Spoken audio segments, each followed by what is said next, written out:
we're not going to call it the debate yet, because we may go into a debate on Sunday, but we're going to have a conversation, which is going to be quite competitive. But one thing we're going to do is we're going to keep it respectful, and we're going to keep it on the level of grown men. That's what we're going to do. We're looking for the information.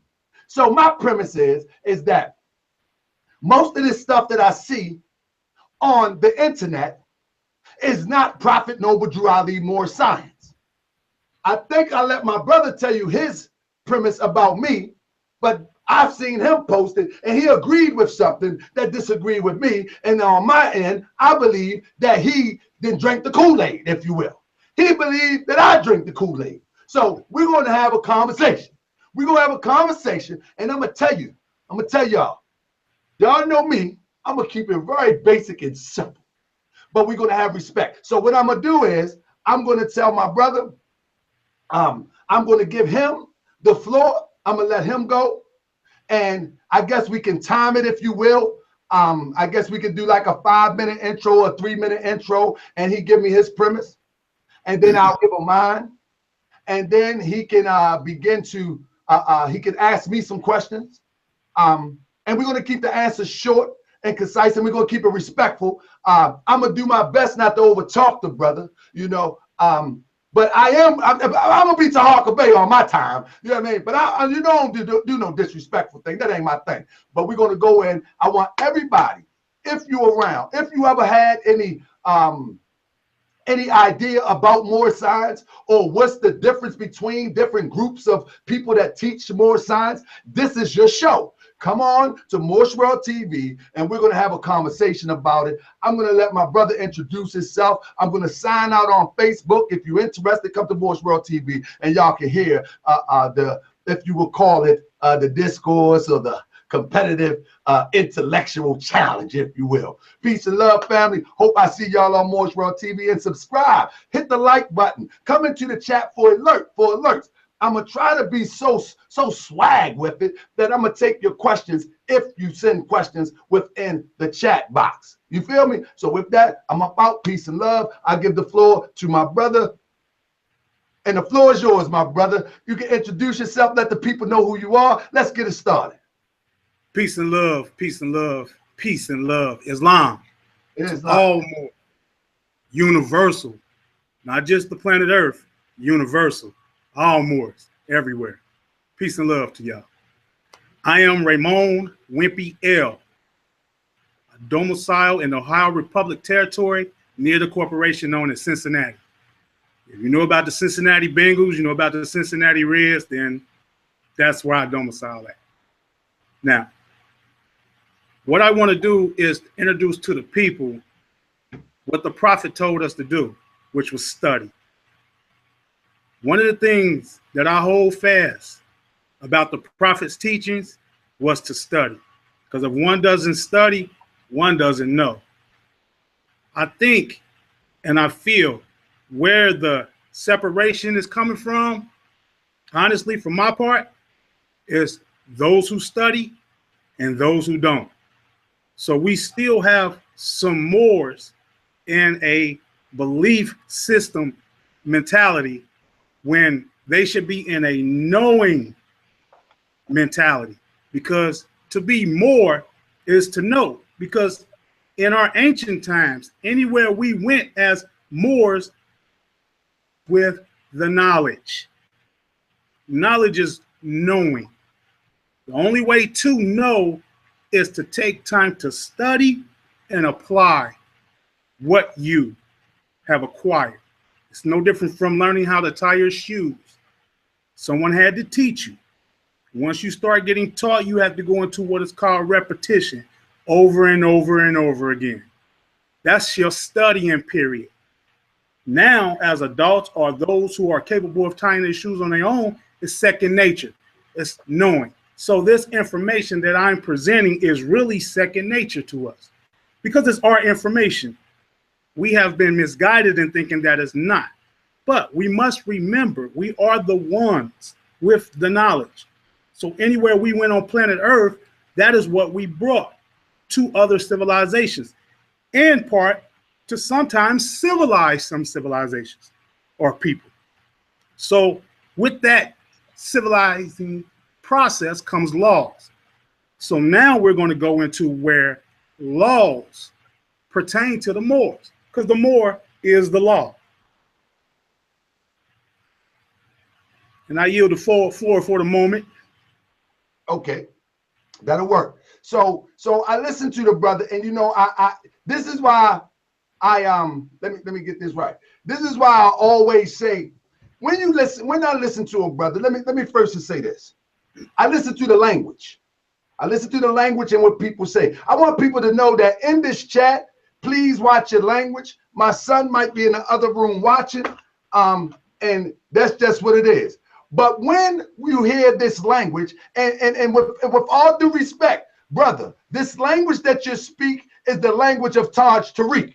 Again, the language that you speak is the language of Taj Tariq. When you mention the term study, you know, and study, what you're actually quoting is the Holy Quran of the Moorish Science Temple of America. When in context in which that was said, or the prophet said the Holy Quran of the Moorish Science Temple of America was divinely prepared, in context which that was said in literally a spiritual and yes, a universal context, but in the context is Jesus in the Holy Quran of the Moorish Science Temple of America teaching about the higher and lower self. And he said, if you ask me what to study, I would say self. And then when you say you have studied it well and ask me again what to study, I will reply again, self. In the context of what you're saying, study, you're making good sense, but it doesn't apply to the context in which the prophet is using about the spiritual development of bringing out your spiritualities of self. Well, let me interject real quick. Prophet Noble Drew Ali, right, was also known as Professor Drew. Okay. Correct?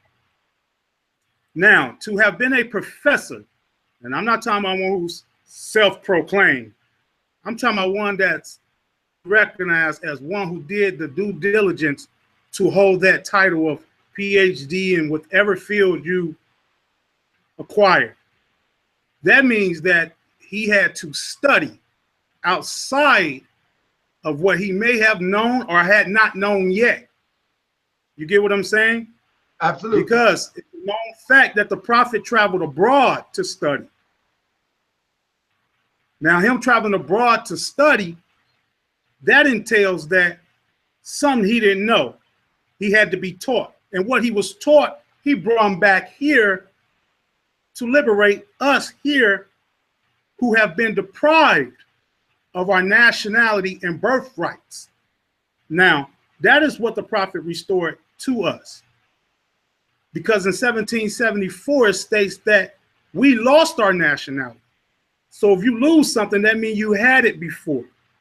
And even if you lose something, doesn't mean it's always lost. It's a possibility it can be regained.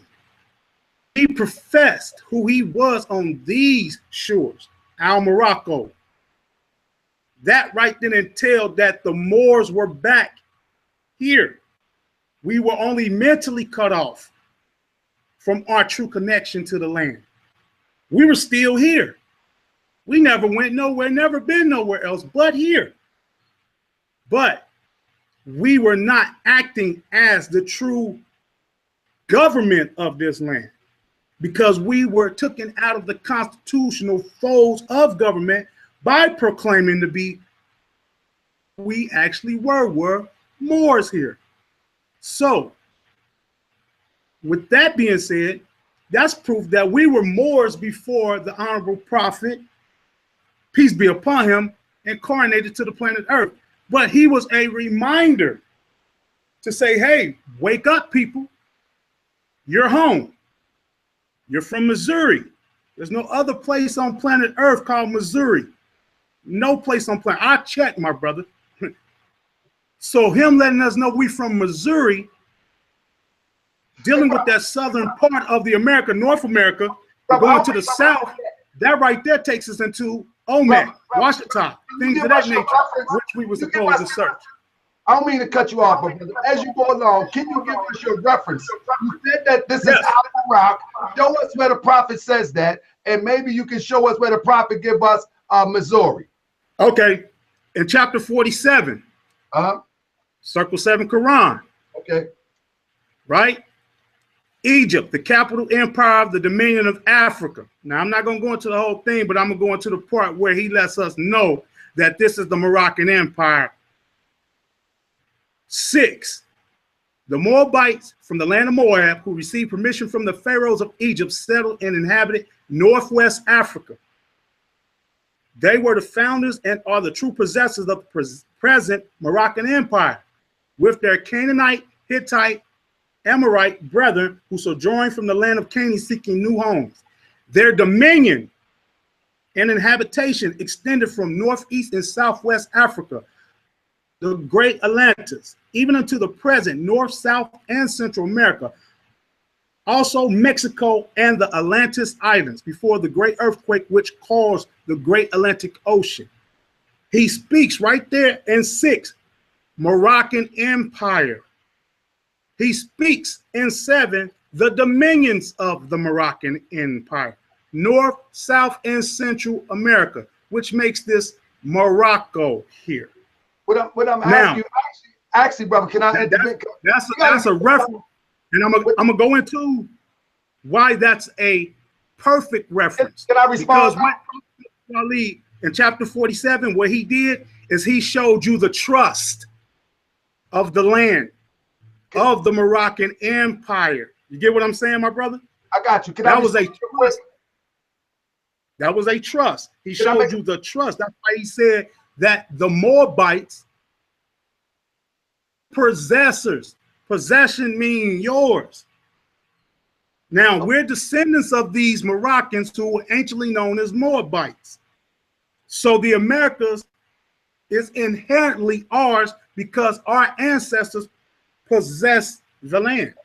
So that right there is a trust. That showed you a trust setup right there when he described the dominions. I yield the floor from that point. Okay, so my question was, when did the prophet mention Missouri or calling this land Al-Morocc? You haven't established that. Now, you know that this is the Moroccan, a part of the Moroccan Empire. The Moroccan Empire extended way beyond the United States, way beyond Central Africa, northwest, southwestern shores of Africa. The Moroccan Empire was an empire. This is not specifically Al-Morocc, due to the fact that you are categorizing something as an individual state, when in actuality, during the times of old, there were empires. There was empires that were states. So you had the Roman Empire. Empires, correct, my brother? Empire. So this is not Al-Morocc. This is not Al-Morocc. It was a part of the Roman Empire. It's a part of the Moorish Empire, not Al-Morocc. And in empires, correct, my brother? And empires deal with nations, kingdoms, and dominions. But this is not Al-Morocc here, because this is a part of the Moroccan Empire. It states that North America, South America, Central America, Mexico, and the Atlantis Islands are part of the Moroccan Empire. Those are dominions of the empire. America, the word America, is a corruption of the word Al-Morocc. America goes back to Al-Morocc, which is a verbal word. What I'm asking is, where does the prophet said this? That's all I'm asking. Al-Morocc, Amiruka, is many variations. But I'm asking, where does the prophet say it? I'm really not asking for interpretation. In language. And I'm going to the ancient part of our language as we spoke when consonants rule. We're in a time of vowels now. You get what I'm saying? So vowels kind of rule words now. But in the time when we use consonants to bring the word about, because vowels are interchangeable, that's how you can get America from Al-Morocc.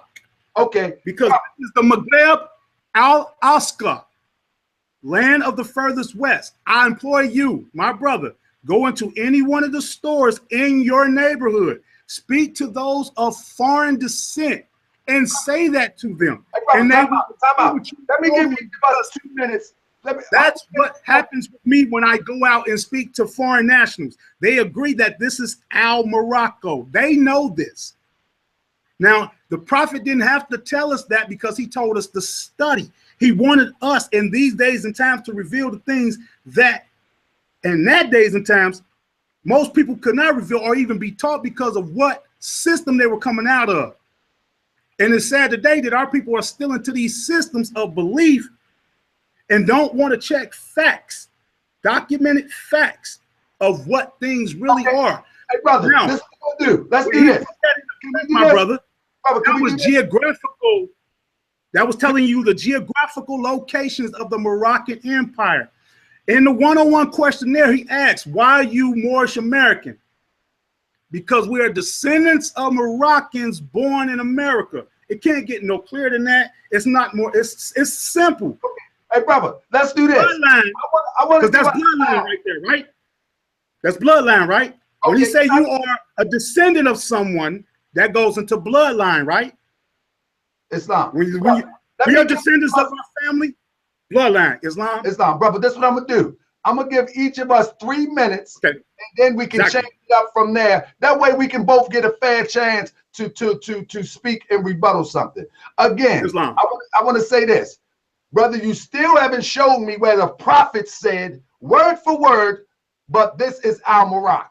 Again, I'm going to tell you that our empire consists of multiple, if not hundreds, of territories. And to define this as Morocco, and I said that it consists of nations, kingdoms, and dominions. Let me finish. To define this as Morocco without proof is erroneous and irresponsible. Hold on. Secondly, how is that erroneous and irresponsible? Because you can't prove. That's proof of documented fact that anybody to the prophet over Ali. And go learn for themselves. Over Ali, you can't prove it. Secondly, when did the prophet say anything about Missouri you mentioned? Point us to the direction of Missouri as quoted by the prophet. Now, I'm gonna give you 2 minutes, and then I'll take 2 minutes. I'm going to go back. The clock starts.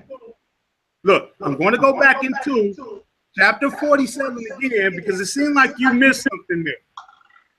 And I don't want the people to miss what I was saying when I brought that to light. Now, chapter 47, 6, the Moabites from the land of Moab who received permission from the pharaohs of Egypt to settle and inhabit Northwest Africa. It's a known fact during the Barbary Wars that North America is known as North Africa. You can look into the United States versus the Barbary powers. It speaks all about the wars and the fights between the British, so-called British, which was the brutish Moors, fighting against the American Moors. That book entails that not only is North America, Northwest Africa, but there were Barbary states over here, meaning there was Moorish dominions over here. So North America, which is North Morocco, because you can't get the word America without having an A-M-E-R or M-R in there, which makes it Moorish, deriving from the Al-Morocco variation, or Amarak or Ameru, which is another word. Meru is another word for it. There's many variations of the word America that goes back to that being Morocco. Now, the Treaty of 1787 between the United States and the Moorish Empire was of the Barbary states that were here, making that dominions of America. That's why I read that chapter 47 to get people clear. You're still in the Moroccan Empire. The Moroccan Empire didn't go nowhere. What happened is the 2 minutes is up. Let me. The empire is asleep and don't want to wake up to their true nationality and birthright. And another problem is we got Moors thinking that they have to join something to be a Moor, when I just described that we are descendants of Moroccans, which is bloodline. It has nothing to do about us going into some type of temple to try to be a Moor when you're born that. The temple was started by the prophet as a civic organization as well as a religious organization, because we were dumbed down on true civics, what government was about, and we were truly dumbed down on our true spirituality here, which is Islamism. So it was a two-part system, just like we're in a two-part system here. Either you're a national of the land, can I go? Or you're a U.S. citizen, 14th Amendment citizen of the land. I yield the floor from that point. Okay.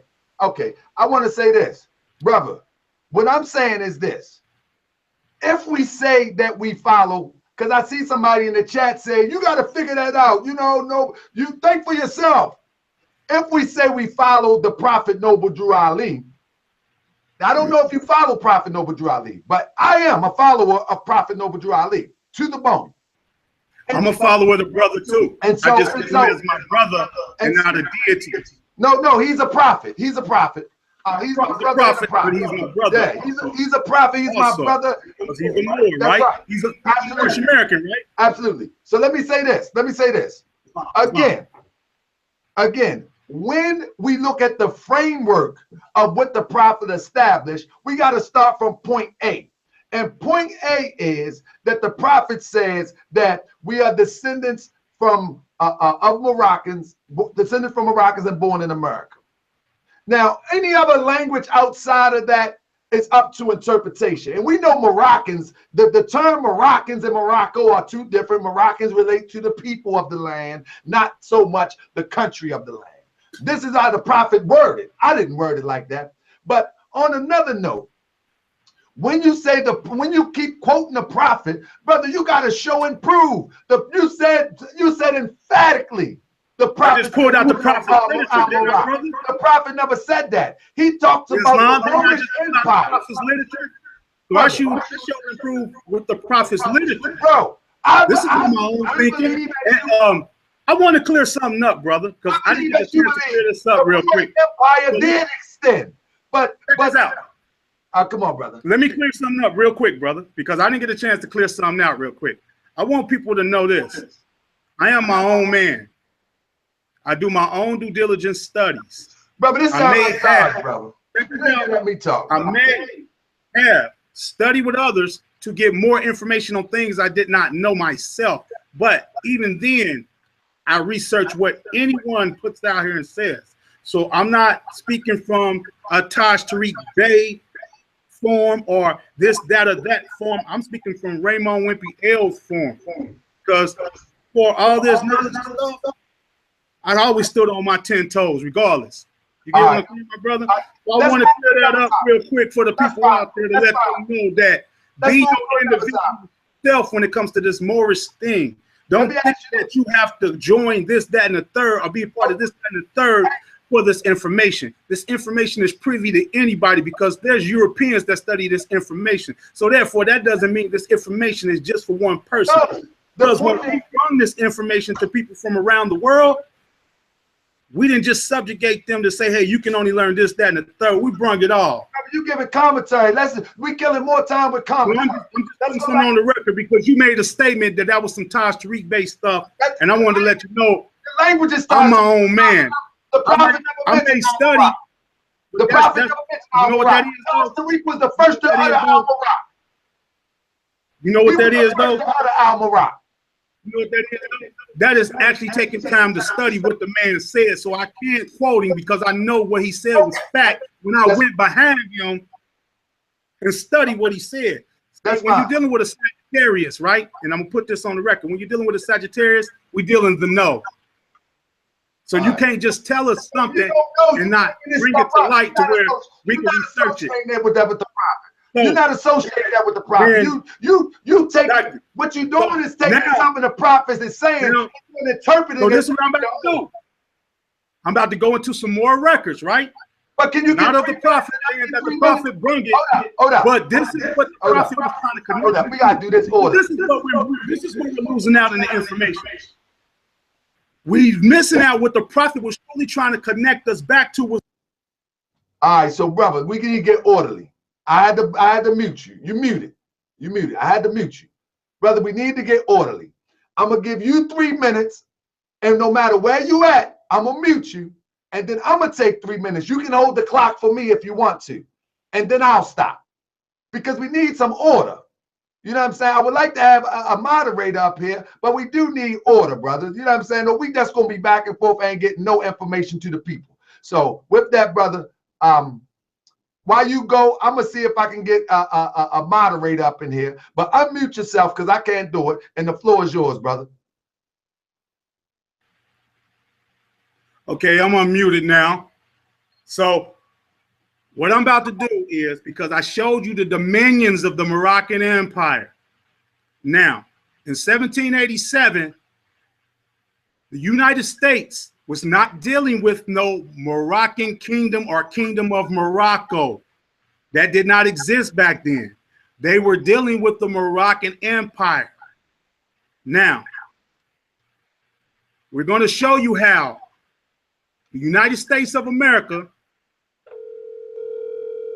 is based in Islam and not based in what many people think as a Christian nation, or this is some type of Christian government under some type of Christian religion. This is Article 11 of the Treaty of Tripoli. You can find this on Yale Law School, the Avalon Project, the Barbary Treaties. Now, I mentioned about the Barbary Wars because the Berbers were, or you could say that word was synonymous with Moor at one time because it was a language that we were speaking. And sometimes people mistake language for identity. Like someone says Spanish, when Spanish is a language, that's not an identity of a person. So I'm gonna go into this real quick. This Treaty of Peace and Friendship signed at Tripoli, November 4th, 1796. And you can do your research to where former President Barack Obama spoke on this nationally or internationally, internationally to the international community about the Americas. You can look it up and say, what did Barack Obama say about the Moors in America or Muslims in America? But we all know Muslim is a code word for Muslim, and Muslim is the Moors. Okay, Article 11. As the government of the United States of America is not in any sense founded on the Christian religion, as it has in itself no character of enmity against the laws, religion, or tranquility of Muslim men. I'm going to go into the definition of what Muslim men is so people can get a clear understanding what the prophet was trying to do for us here. As the said states never have entered into any war or act of hostility against any Mohammedan nation.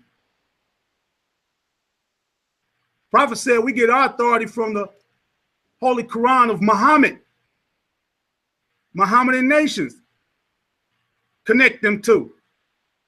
By the parties that no pretext arising from religious opinion shall ever produce an interruption of the harmony existing between the two countries. Now, if the United States was one supposed country here, because the United States was never and has never been a country here, it's always been an incorporated system or business, commercial business on the land of the Moors, Al Morocco, which this is, and you can say that to any foreigner in any store, and they will say, yes, this is Al Morocco. Flat out, no debate, no argument. Now, with that being said, if there's no tranquility, no type of enmity or anything against the Mohammedan nations here, that means that they were subject to the Mohammedan nations.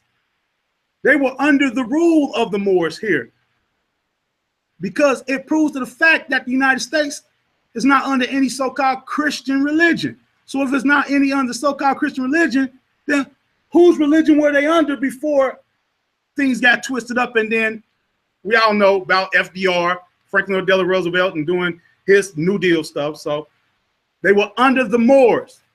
They was under the Moroccan Empire and the North Al Moroccan government here that we had set up as a Continental Congress at first before it became reconsolidated. Now, let's go into that language, reconsolidation. If we can be reconsolidated, that means it's not a country, it's a business. Because anytime you go reconsolidate something, that means that has to deal with business. That has to deal with commerce. That don't have nothing to deal with it being part of the land. So the United States of America, here we go. Here we go. America is not part of the land of Al Morocco. It's a occupation real good. But business functioning on the land of Morocco. We got a lot of 3 minutes yet, family. Man, I don't think it was 3 minutes yet. You said I had 3, right? Go ahead, go ahead. I'm gonna let you finish your whole statement. I'm just telling you, got a moderate in now. Go ahead. Okay. Now, muscle men. I'm gonna go into the definition of muscle men. You can look this up. I got this from the online etymology dictionary. Muscle men, M-U-S-S-U-L-M-A-N. Now, a Muslim. That's the first thing that comes up, a Muslim. Now, we as Moors know that Muslim is code word for Muslim. It's just spin on the vowels, spin on the word, so people don't get the real denotation of what the word really means. 1560 from Turkish Musulman, from Persian Musulman, from Arabic Muslim. Now, all these are part of the Moroccan Empire. The same Moroccan Empire that I read about in chapter 47. So if they had no problem with us over here, that means that we were in conjunction with one another, setting up a business deal. That's what the Constitution was about. It was about a business deal. Those who to enforce that business deal, meaning the true CEOs of that business, which was us, and those who were supposed to abide by the business, which are the employees, which is United States so-called citizens. Here's where it gets deeper, because since the Constitution comes out of treaties and is governed by treaties, we go into the U.S. Constitution. All debts contracted and engagements entered into before the adoption of this Constitution shall be as valid against the United States under this Constitution as under the Confederation. All right, can I? All right, brother. That's it, my brother. I got a little bit more to read, and I yield the floor. This Constitution and the laws of the United States, which shall be made in pursuance thereof, and all treaties made or which shall be made under the authority of the United States shall be the supreme law of the land. Now, I'm only going to read that part. There's more to it, but I'm just going to read that part right there. Supreme law of the land. Now, I just showed you where Article 11 states, as the government of the United States of America is not in any sense founded on the Christian religion. So the supreme law of the land had to come from something. All right, here we go. Let's do this. Let me introduce my brother Ishmael Bey. Brother, are you there? Yes, sir. Peace, King. Can you hear me all right? Yes. So what I want to do is I'm going to respond to the brother real quick. And then what I would like for you to do, I will ask him a question. He'll ask me a question. But I would like for you to just time us 3 minutes. At that point, it's cutoff time. It is what it is. Or we're not going to get nowhere. So I'm about to respond to his friendship and treaty introduction right now. And I don't need, I mean, you can time me, you can put it up, it's all fine with it. But brother, speak to the people real quick, Ishmael Bey. I ain't seen you in a while. I ain't talked to you. Islam to you, brother. Islam, family. Islam to both of you kings.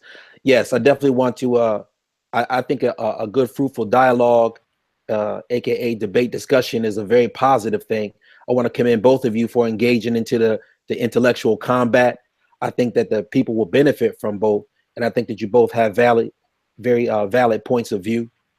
And so it's good when you do have a moderator that can kind of keep things balanced and to make sure that that the information gets disseminated equally.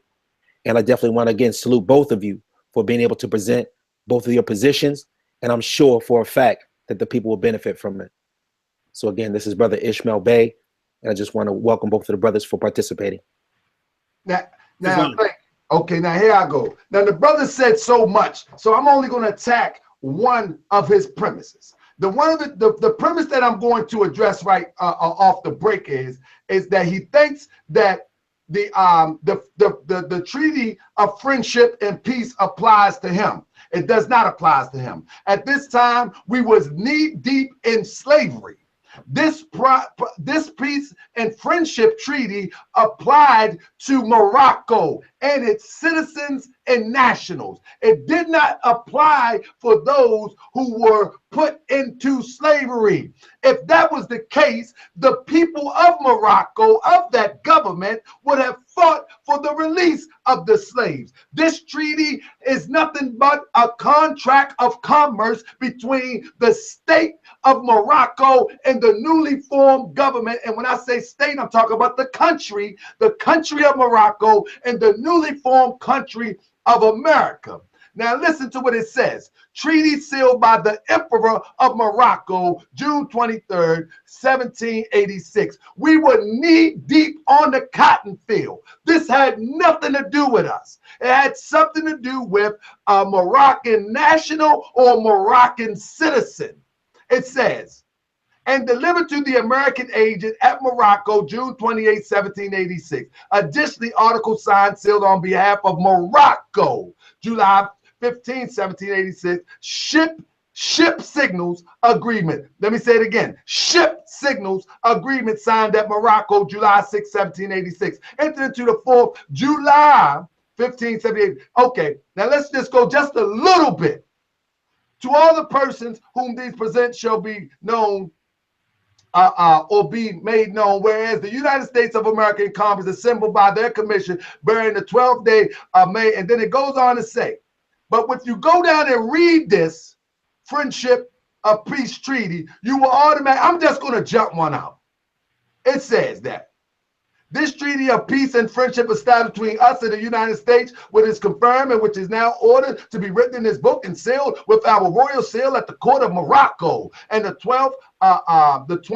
25th day, blessed month of Shaban, in the year 1200, trusting in our God, it will be permanent. We declare that both parties have agreed to this treaty. Now, if you go and read the treaty has nothing to do with any slaves or ex-slaves. This whole treaty, number 4, speaks, a signal or pass shall be given to all vessels. They will let the boats come in, belonging to both parties, by which they are to be known and met at sea. Now, these people will come back and tell you, and you can cut me off when you're ready, Ishmael, because it doesn't matter. These people will come and tell you that the vessel is relating to people. That's what these people will come and tell you. The Taj Tariqites. They will tell you that when you're speaking of vessel, and that's what happened when the people got the UCC codes. They started using these terms of vessel and thinking it represents the UCC codes. But the Prophet Noble Ali had nothing to do with this,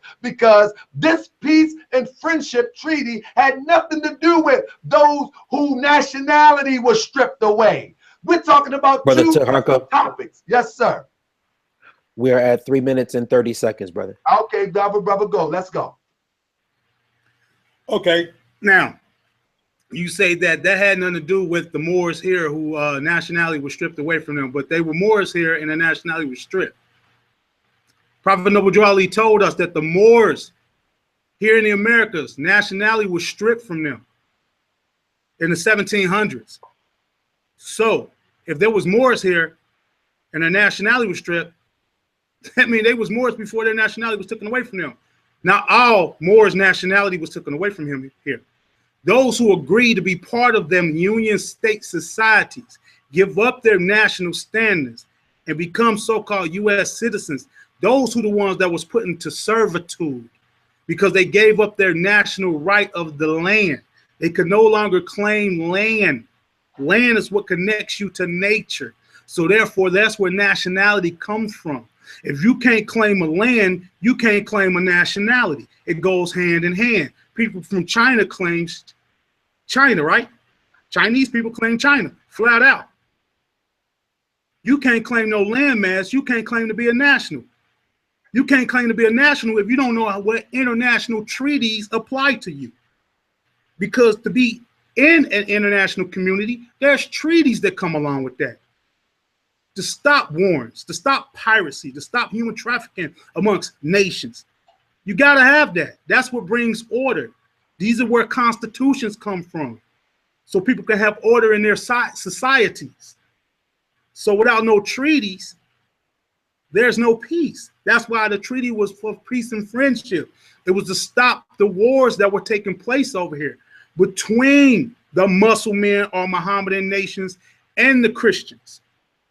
It was also because things were getting bad over here for us, amongst us, fighting amongst ourselves. So we had to devise a plan to survive for later days. So when the sun comes out of the west, heard what I just said, right? When the sun rises out of the west, I want to repeat that one more time. So when the sun rises out of the west, it'll wake the sleepy Moors up of the Americas. That sun was Prophet Noble Drew Ali. Now, him being descendant of Washita people, he's part of a grand case against the United States of America, or as people are. So therefore, they had to go into what is known as constitutional law, treaty law, to even defend their position as being the Washita Moors against the United States, and they won. That's fact. You can find that. You can look that up. They won that case. Now, him being part of that or coming from that, his family, his folks, before he got separated from them, had to teach him something about law. He had to know something about law, because when he came back from his Hajj, or, you know, whatever he had to do to become knowledgeable of what his position was, coming back here, first thing he brung the people was law. He started a civics organization first, before he even went into what is considered the religious organization. He brought civics to the people. Civics is law. That's why he said constitutional foes of government. He was bringing you back into the law of the land which your ancestors created. We was not no knee deep in slavery, because there's a Free Sundry Moors Act of 1790 that showed that some Moors went in and used the Moorish national status, connecting themselves to the Moroccan Empire to not to be treated under the Negro Acts, and won their case. So therefore, that's fact. Time, so brother. Time. We're at 3 minutes, 3 minutes and 40 seconds, brother. Okay, appreciate it. So now what I'm going to do is I'm going to share with you and the people that when you're talking about civics from the Prophet Noble Drew Ali perspective, he's not talking about the civics that you think he's talking about or that you've been taught. Now, the civics from the Prophet Noble Drew Ali perspective is predicated upon, can y'all see that? Let me make sure y'all can see that. Make sure y'all can see the screen share real quick. The civics from the Prophet Noble Drew Ali perspective is this right here, where the Prophet Noble Drew Ali in Divine Warning to the Nations, where he explains to people, and I'm gonna go to paragraph 2 real quick. He said, I, the prophet, was prepared by the great God Allah to warn my people from their sinful ways and go back to the state of mind of their forefathers' divine and national principles, that they will be law-abiding citizens and receive their divine right as citizens, according to the free national constitution, which was prepared for all free national beings. What free national constitution is he talking about? That's the question I want to ask you, and I'll come back on the other side, because I don't think you know. Because he's talking about being citizens of a free national constitution. I'm asking you, what constitution is the prophet talking about? Oh, that question is directed to me, so I can speak. Yes, sir. You can have your 3 minutes. Yes, sir. That's correct. Okay, Islam. Now, free national constitution that the prophet speaking of is the preamble organic constitution of 1789, 1791 of United States of North America Republic, also known as North Al Morocco, also known as, and you can research this, Al Americanos Estados Republica. So then that shows you right there, when the prophet was talking about free national constitution, he was talking about the constitution of the land that you dwell in, the one we have here, the one that our ancestors put together to make sure that we were governed correctly. No one molested us on our land, infringed on our rights, but to make sure we don't infringe or molest anyone else's rights who want to come here and live a peaceful life. Because this was set up for life, liberty, and the pursuit of happiness. That's why this was set up. Now, when we go into what the prophet was speaking of, when he was talking about civics, it's only one definition for civics. It ain't no variations of civics. So there's no, oh, this is civics, but that's not civics. So what I'm going to do, because like I like to go into the definition of things, and especially the etymon, which all Moors should be using, the etymology of words, especially the English language that we speak. So let's go into the etymon. Civics. Now, study of the rights and responsibilities of a citizen. So if he was telling you that he was giving you the tools to be a good citizen, how do you become a good citizen? You got to know the laws of the land to become a good citizen. What is the laws of the land? The preamble organic constitution that is governed by the true law of the land. Because you can't have a constitution nowhere without a treaty going on. That's what brings about constitutions, treaties, because treaties, constitutions, basically the same thing. Really, there is no difference. Constitution was set up between nations. That makes it a treaty between the nations for commerce. So the United States of America, we are not citizens of. We are American citizens. Anywhere I go on planet Earth, I am a Moorish American because I'm a Moor of American descent. I'm a Moor from the Americas. Even if I decide to move to Japan, I'll be a Moorish America that now domiciles in Japan, because you can't change my descent nature. No man can. That comes from the great Allah, not from man. My descent nature is straight blood. To descend from that's 3 minutes, bro. Must predate you. Okay, here we go. Brother, you're wrong again. When the Prophet Noble Drew Ali is talking about the free constitution, and I'm going to share it with you. Hopefully I can get it to you. This comes out of the Moorish literature. What I shared with you the first time, if I'm not mistaken, was the first, I think it was right here, the second paragraph. The free national constitution that was prepared for all free national beings. They are to claim their own free national name and religion.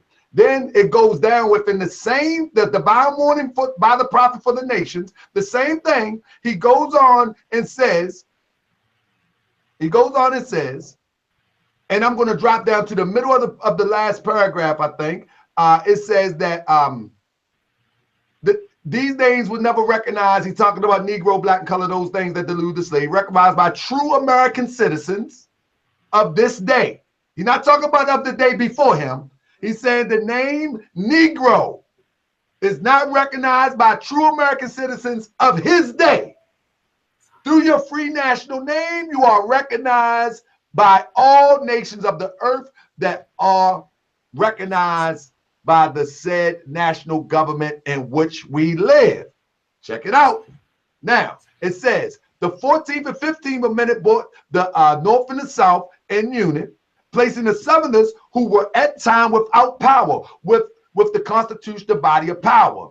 At the same time, 1865, at the same time, 1865, it said the free national constitutional law that was in force since 1774 declared all men free and equal and free.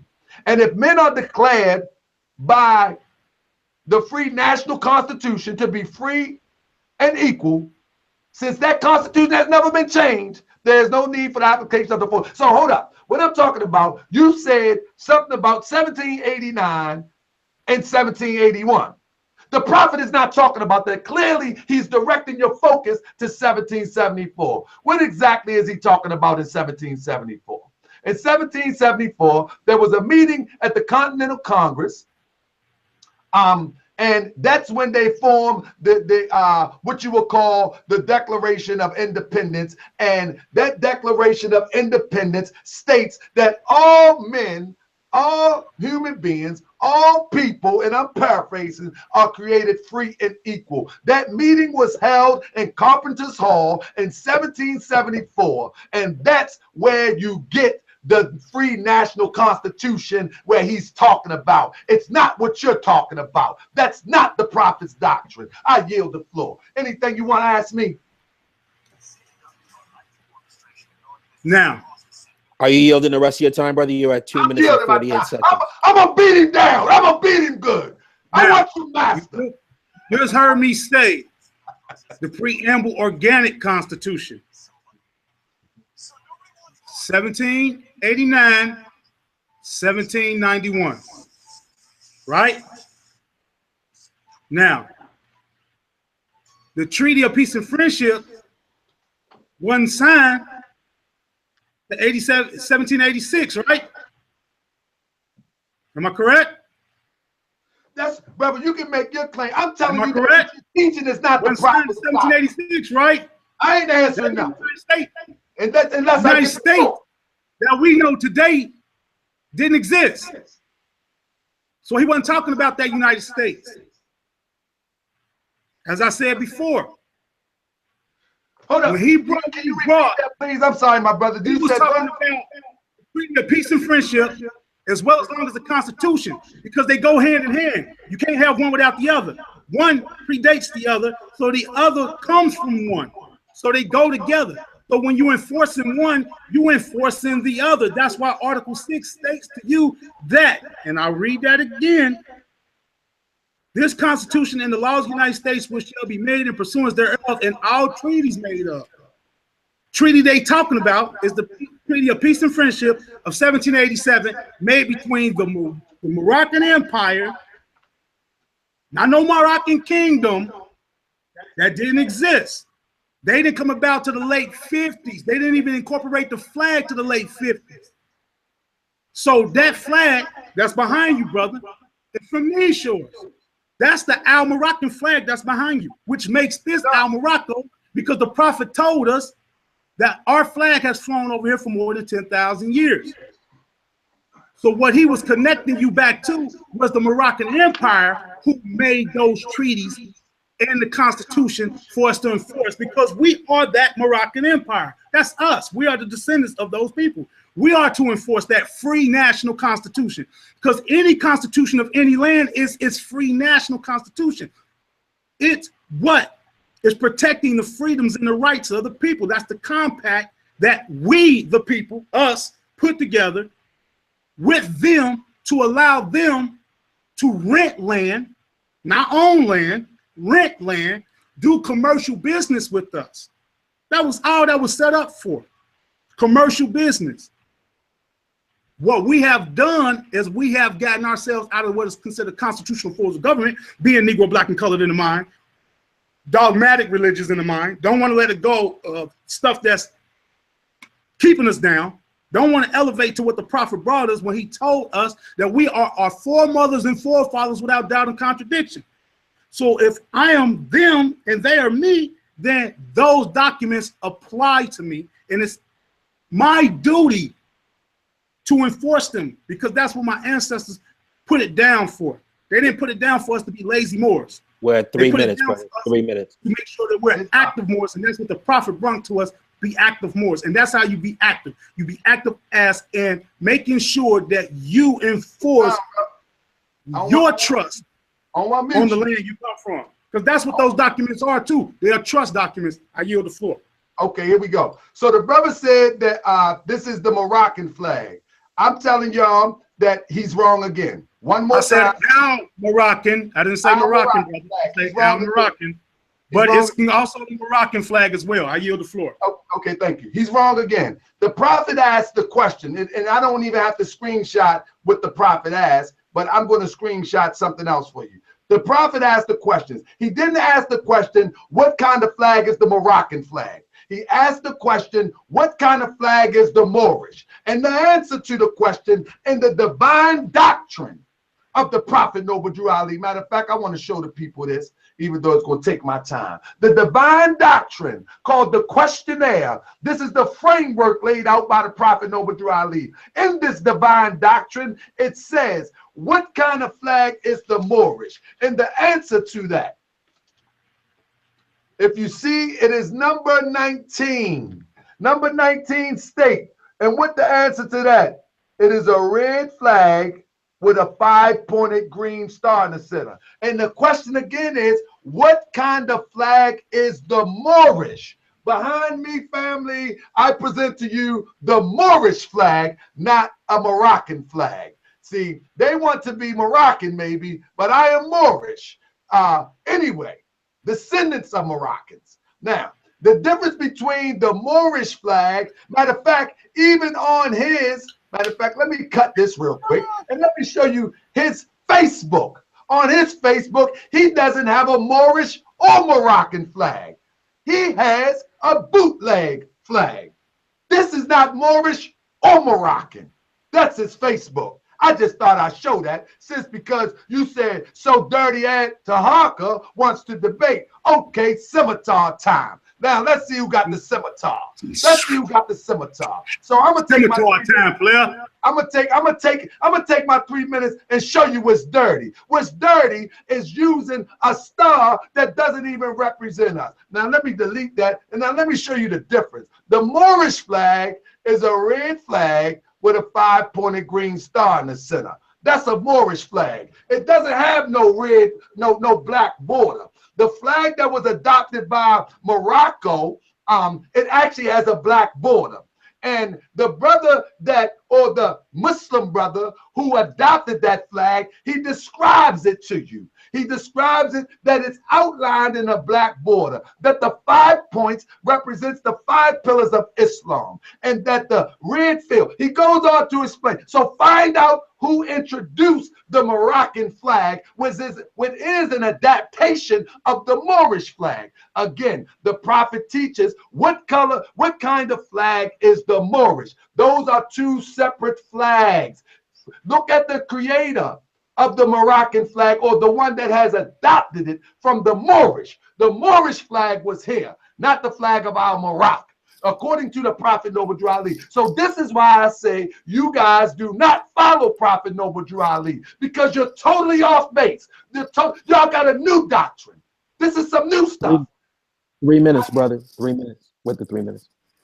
You can ask me anything you want. Floor is yours. Okay, I'm about to go right back into that same questionnaire you read. Say, what kind of flag is the Moorish flag? It is a red flag with a 5-point green star in the center. The flag that's on my page is a red flag with a 5-point green star in the middle. Black border, that's just irrelevant. That's bullshit. That's nonsense. Excuse my language. I'm going to show it to you. You know what I'm saying? That's bull. You get what I'm saying? Because it's the same flag. Only thing is they're renting that flag. That's what makes it different from them and us. But it's the same flag. And when I presented that to foreigners from so-called Africa, Ethiopia, first thing they say, oh, you're Moroccan. And then I explain Moroccan here. They don't go in, oh, you're Moorish or you're Moorish American. They say Moroccan because they know for a fact this is Morocco over here.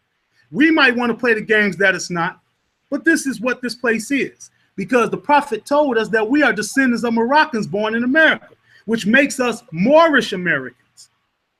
But we are Moroccans because we're descendants of those. You can't exclude that out. It's like trying to not be cool with your crackhead uncle because he a crackhead. It don't work like that. That's still your uncle. We still Moroccans. We might presently go by a modern term, Moorish American, but we're still Moroccans or our Moroccans. And I express to you, brother, and I implore to you, go into any one of these stores, chop it up with one of those brothers and sisters from the East that's already here that the prophet told us was going to be here to save us. They already here. Chop it up with them. Speak to them.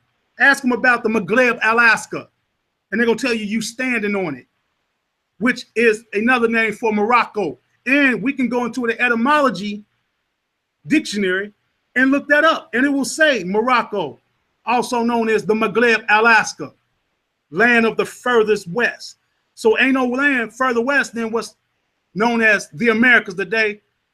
So we can have that so-called debate, but it's really not, because you prove my point, really, when you went to the Constitution to show that the 14th and 15th Amendment is not necessary. So if we party to that Constitution and that was not necessary for us for our citizenship here, then what parts of party to us that guarantees our citizenship as American citizens, not U.S. citizens, American citizens. If you're an American citizen, that means the continent.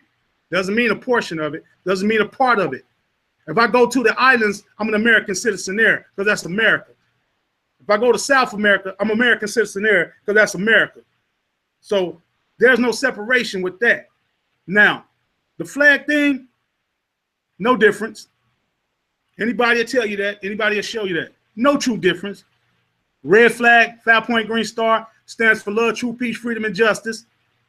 That we all know is Moors. We're supposed to be out here professing every day. So with that being said, we all know that we can't keep playing the game, that we can't use our national standing to do what we're supposed to do as nationals here, which is enforce the free national constitution upon anybody that tries to infringe upon our rights here or any of our brethren rights here, because that's what it was set up for, to make sure that we put all rights to the people. Okay. 3 minutes and 30 seconds. Brother Taharka, I do have a quick question right quick. Yes, we have a question from the forum, one for each of you. And I'd like to ask you the questions. Can I respond to this for real quick? I only need about 20. No, I wanted to go into this after you responded back. I just wanted to let you know that we were going to go into questions after you responded back.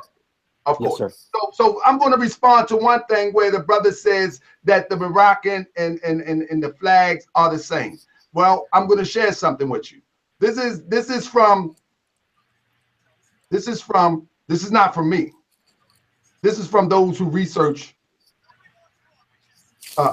flags.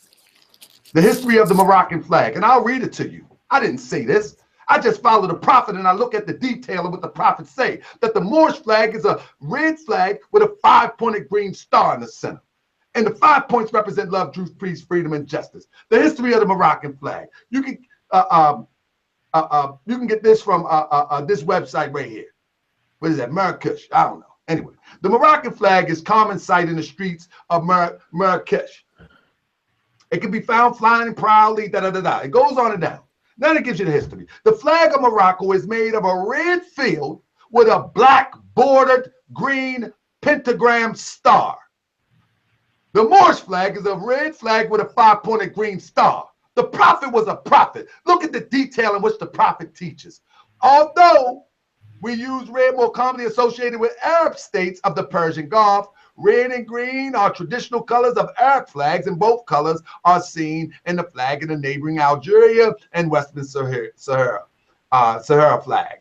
It goes on to say that the green 5-pointed star on the flag in 1915, they say they seen the prophet in 1913 with a blazing red fez and waving a flag, which they even thought was a Moroccan flag. They said the green pentagon is drawn 5 straight lines. Your flag is not 5 straight lines. Yours is interlocking. It's not even a Moroccan flag. Each line represents the 5 pillars of Islam. The Prophet Noble Ali teaches us that our 5 points represents love, truth, peace, freedom, and justice. The style of the star has long been used as a symbol of religion as the Star of Solomon. This is not the Moorish flag. The Moorish flag is distinctively different but closely similar. Period, point blank. Secondly, you want to know how you become a citizen. You say, so something about how you become a citizen. You're born a citizen. When you're born on a land, you're born a citizen.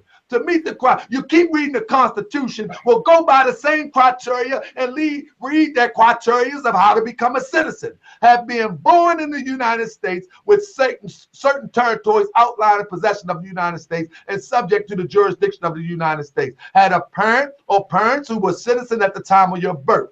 You know, so the bottom line is very simple. To become a citizen of the United States, you have to be born. You're born a citizen. The problem is our nationality was stripped away, and we was unconscious of our citizenship. Therefore, we was outside of the constitutional fold. Proclaiming your nationality puts you back into the constitutional fold, and you don't fight the power. In the words of my brother Sharif Anil Bey, you become the power. I yield the floor. Let's get some questions. Let me respond real quick. That was 2 minutes and 54 seconds, bro. I'm gonna respond real quick. I ain't gonna even go to 3 minutes for that. I'm gonna respond real quick. United States of America is a corporation. Corporation can't have citizens, so no one can be a citizen of a corporation. It's like you being a citizen of Walmart, or being a citizen of Macy's, or being a citizen of what you would consider a grocery store, grocery chain, department store, warehouse. You can't be a citizen of a corporation. So that right there is where the brother is totally incorrect. Prophet told us flat out, being born here doesn't make you a citizen here. So therefore, that lets us know that there are true citizens here and there's not. Now, who's not the true citizens of the American land? Those who can't apply the 1828 definition of American to themselves, which is the copper-colored races found here in the Americas. So anyone that's not copper-colored found here in the Americas before the European got here, you can't claim American citizenship nowhere on this land. You are a foreigner to this land. Now, the United States Corporation is a foreign corporation to the land known as Morocco, Al-Morocco.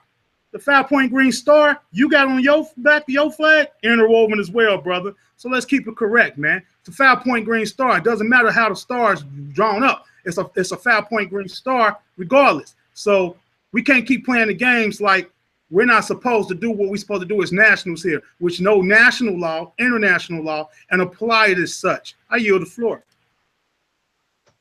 We can go into the questions now. That was 1 minute and 23 seconds.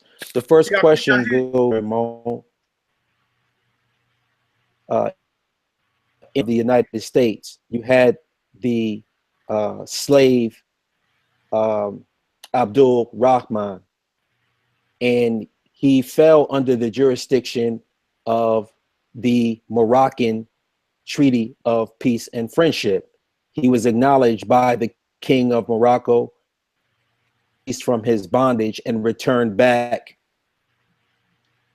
under the protection of that treaty. Brother, real quick, can you say his name again?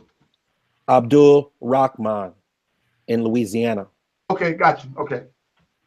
Also, the movie was made, Prince Among Slaves, about him. So he fell under the jurisdiction of this treaty.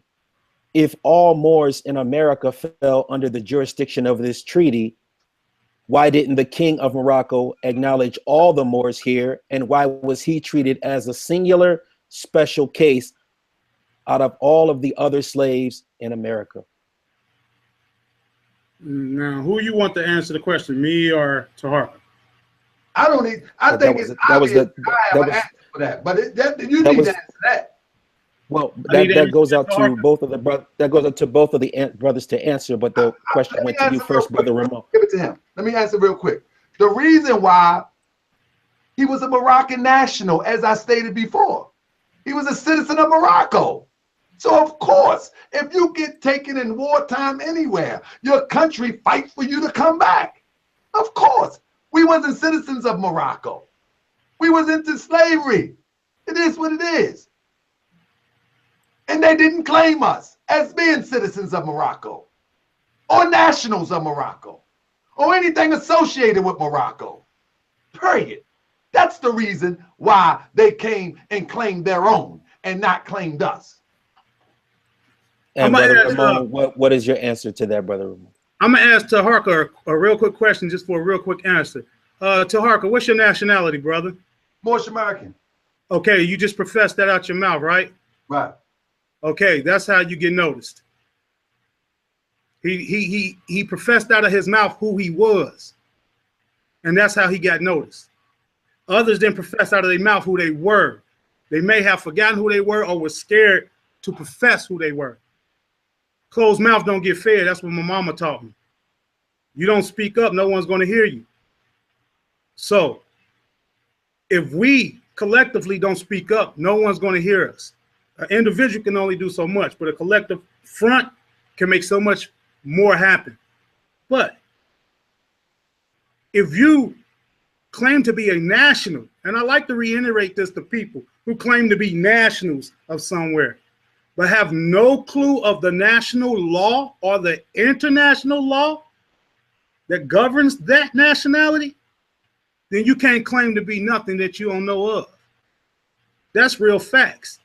You can't be out here doing something when you don't have a clue what you're doing.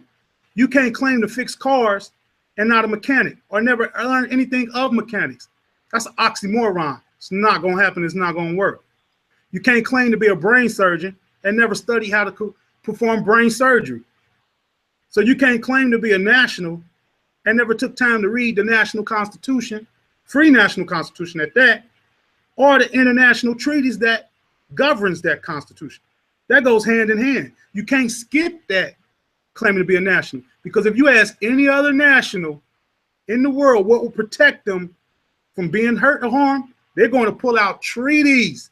And if it's in their own land, they're going to pull out a constitution. I yield the floor. Okay. Now, I want to say this, and I'll leave this alone. Brother, if anybody want to look up this case, you actually can look it up, and I'll put the link in here. And this is a good website where you can familiarize yourself with this actual thing. It's not because he spoke up. He was a citizen of Morocco, period, point blank. And here's it is right here. And I'm going to put this in the link so you brothers and sisters can look at it. It wasn't because he spoke up. You know what I mean? Kunta Kinte didn't want to speak up and call him something that he wasn't. They ain't free him. The point of the matter is that he was a citizen. Speak up. He was a citizen. He didn't speak up and say he was a Moor. He just spoke up and said he was a Moor. It might have been something different, but he spoke up and said he was. Like Moor is a magic word. Okay. He spoke up and took on the name Toby, and Toby is a subjective name. So can I finish real quick? Yeah, go ahead, anyway, brother. If y'all want to see this, it shows you that this brother that was put into slavery, he was a citizen of the country that had a peace and friendship agreement. So because he was a citizen of that country, they came and rescued him. If you want to read the story, you actually can. I'm putting it in the link right now. And I'll go to the second question, because what he's saying is bogus. That's your grandmama used to say, well, the closed mouth don't get fed. But here you go.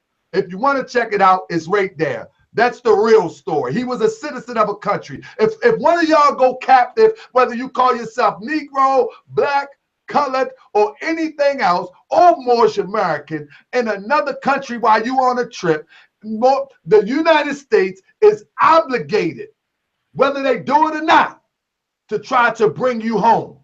Period, point blank. Whether they do it or not. That's just what countries do for their citizens. And when he's talking about citizens, just because you're born here doesn't make you a citizen. No, proclaim born here in the context. You need to read the whole context, not that little piece that Taj gives you. In the whole context of that statement, it's talking about proclaiming who you are, because that is going to validate and verify your citizenship. Read the whole message that the prophet said, not that little sentence that Taj teach you. Anyway, we'll go to question number 2. Yes, sir. Question number 2. It comes from Brother Micaiah Israel. It says, Ishmael, my question is, why is it important to join a temple that goes to Taharka and goes to the other brother? Why is it not? So the question is, why is it important to join the temple, or why is it important not to join the temple? Do you want to answer that first, or you want me to go, brother? I can answer it first. Okay. I'll say this. It's very, very pertinent that Moors are a part of the Moorish Science Temple of America that the Prophet Noble Drew Ali established. I push that all day, every day. All Moors should be a part of a temple. And if you can't be part of a temple where you domicile at, because there may not be none there, do your due diligence to become an honorary member of a temple who can provide that information that we all should be seeking as Moorish Americans here. Now, I also say this: go into anything with your eyes wide open. Just because we look alike don't mean we for each other. I don't care who you are, where you come from. Most of the people that done you bad in your life look like you. That's real talk. So if you enter anything, even with this knowledge of Moorish science, enter it with your eyes wide open, making sure you observe everything. Everything that's supposed to take place, everything that is not supposed to take place. Let your heart be your guide and your judgment in you either joining a temple or not joining a temple. Where I domicile, there is no temple. So I am an honorary member of a temple, which I attend classes just like any member should. And I make sure that the word get out about my temple, and to let people know that if they are looking for honorary membership to a temple, to investigate. But the key word is investigate. I think what we do as Moors is when we get information, we don't investigate. We don't take the time to actually sit down and study what someone is saying with us, because we get into the circus hype of people and the rah-rah and this, that, and the third, because we looking to follow a man instead of be a man, be a leader amongst ourselves. That's why I posted the other day on Facebook, I'm no one's leader. No one's leader. Don't look for me to lead you anywhere. Look for that leader within yourself to lead you where you need to go. But there's nothing wrong with using reference points to help you in your journey. One of the greatest leaders of all time amongst our people was Prophet Noble Drew Ali. Study him. Do your due diligence in studying that man. Study Marcus Mosiah Garvey. Study what he was bringing to the people. Study their connection to one another and how they were coming together to make sure that the people were going to get what they needed. Study the infiltration of Moorish Science Temple that Moors don't like to talk about, because there was infiltration. Study the FBI files on the Moorish Science Temple that's out there, because Moors don't like to talk about that either. And those who say they temple Moors, let me break some down to you. These are temples. This is where the Moor really dwells, not in a building. Prophet Noble Drew Ali told us that man is mine. You have to know you are Moor. Don't matter how much people tell you you want, because we out here professing every day we Moors, and there's still people that don't listen. So that's something you got to know for yourself. Others can relay that to you, but if you don't accept that or receptive to that, it doesn't mean squat. That's 3 minutes, brother. Make sure that you investigate what you put yourself into. Okay. Now, what's the question again, brother? The question was, why is it important for Moors to join the temple, or why is it important for Moors not to join the temple? Okay. The question to you was, why is it important to join the temple? Why it's important to join the temple, because if you say you believe in a holy and divine prophet, the Prophet Noble Drew Ali, that's what he set up. When he came to, first of all, when he was in New Jersey, he had meetings at the Canaanite temple. He went from New Jersey to Chicago for what reasons we know, if we can get all into that. But he organized within a temple structure. A temple structure, whether it was the Moorish Holy Temple of Science or whether it was the Moorish Science Temple of America, it was brick and mortar. From the brick and mortar extends the civic program. From the brick and mortar extends the uplifting of fallen humanity, food, clothes, shelter. From the brick and mortar, that is ground zero to build and plan to go out and retrieve our people from the institution of slavery. Now, it's the brick and mortar. It's not the temples in ancient Kemet. There wasn't temple like churches. So, of course, we have temples that function like churches. Of course, the Moorish Science temple was infiltrated. They actually went after the Prophet Noble Drew Ali's skin. They actually even contribute to the death of the Prophet Noble Drew Ali. So what am I saying here? Moors don't run from this stuff, not to Taharka Bey. I'm saying if you say you follow a true and divine prophet by the name of the Prophet Noble Drew Ali, and the structure that he put together, he left not one stone unturned with the structure of the temple. And you see it's not right, why aren't you there to fix it up? Because if you say somebody break into your house and they tear your house inside out, what are you going to do? Go next door and watch him continue to tear it inside out, but tell people that you follow the new leader of the house, or that you are the leader of that house, or that, man, listen, that's that thing over there. I ain't with that. You know what I mean? And somebody asked if it's proof of infiltration. It sure is proof of infiltration, but that's another story. So why should we be in the Moorish Science Temple of America? Because you said that you follow the Prophet Noble Drew Ali, and his footprints are clearly cut. And because they're clearly cut, go the way that he went. Don't make your own way, because you're not going to be successful. The Moorish Science Temple of America is a collective effort. It goes from the temple to the community to nationhood, in that order. It doesn't take, and the brother might go stop me in a minute, but Moorish Science doesn't work individually. You know what I mean? Moorish Science doesn't work individually. It doesn't work where I go get a right to travel as an individual. It doesn't work as I go and get my status changed as an individual. It doesn't work like that. Moorish Science is a collective effort. It's predicated upon nation. Nations must be together and live together. And it starts from the temple and 3 minute time, brother. Yes, sir. Okay, I want to go in real quick and kind of bring back something Taharka has said. Now, he said if you follow the prophet, you should join the temple.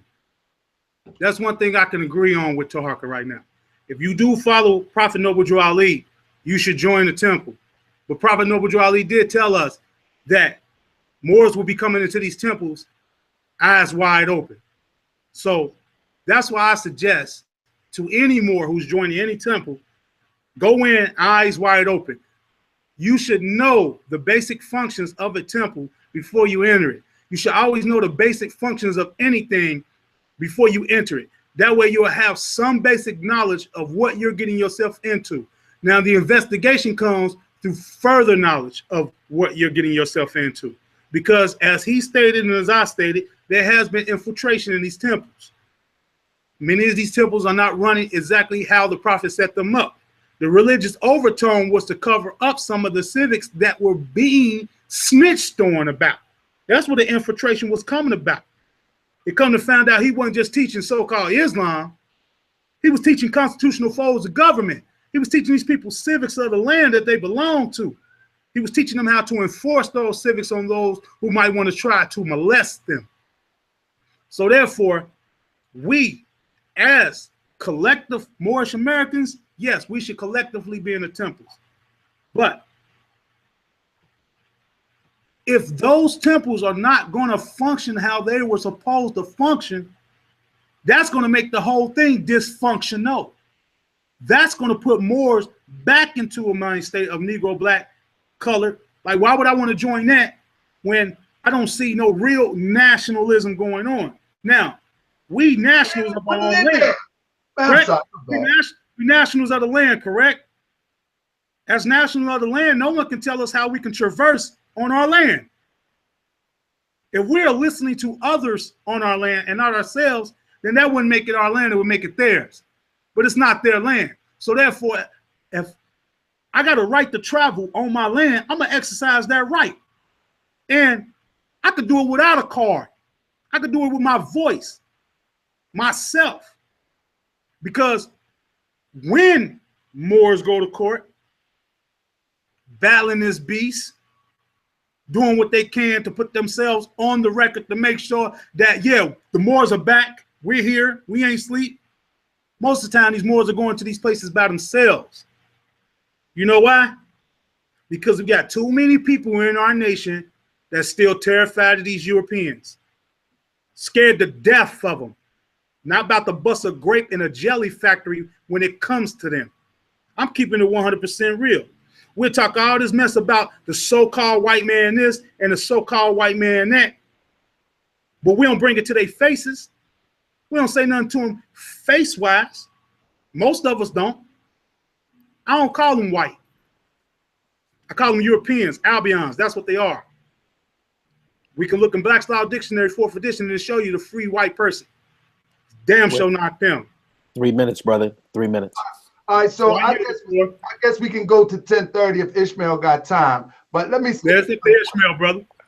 Yes, sir. Yes, sir. I'm on West Coast time, so you know it's only 7 o'clock here. Well, let me say this. Khalifa territory, huh? Well, let me say this. Let me say this. Okay. Speaking on this, brother keeps saying that he's a national. Let me explain something to you. The reason why you can't follow the Prophet Noble Drew Ali and be a national is because, let me show you what a national is. First of all, a U.S. national, according to these laws, they keep quoting from Europeans. They keep quoting these European laws. So according to the European, and y'all call me sellout, call me what you want, but I'm gonna tell you. Can you show me where European created laws? No, that's what you quote in the Constitution that you want to enforce. And the Prophet is talking about a different enforcement that doesn't associate with that. But don't cut me off real quick. A U.S. national is a person born or having ties and outlying possession of the United States. Listen close. Which is, as of 2005, only American Samoa and Swains Island. I don't know what Taj teaching y'all, but I'm gonna tell you what these people of laws that you want to enforce says. Additionally, it includes the individual born abroad to 2 U.S. national parents, and those born abroad to 1 alien parent and 1 U.S. national parent. I hope you understand this. Additionally, there is residency requirements. Now, let me just drop right down here the reason why you can't be with the Prophet Noble Drew Ali and say that you're a national. Restrictions. U.S. nationals cannot vote in any election. That's number 1. Number 2, U.S. nationals cannot vote in any elections. That's what you say. You a national. But real quick before he stopped my time, the Prophet Noble Drew Ali tells us emphatically right here. He says,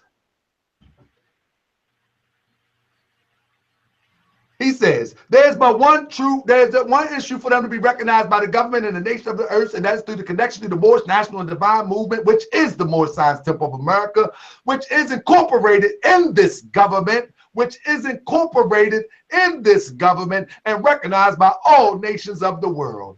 And through it, they and their children can receive their divine rights unmolested by other citizens, that they can cast the free national ballots at the polls under the Constitution of the state's government and not under a granted privilege has been existing condition for generation. Nationals cannot vote. What poll was he talking about? Nationals cannot vote. You want me to answer?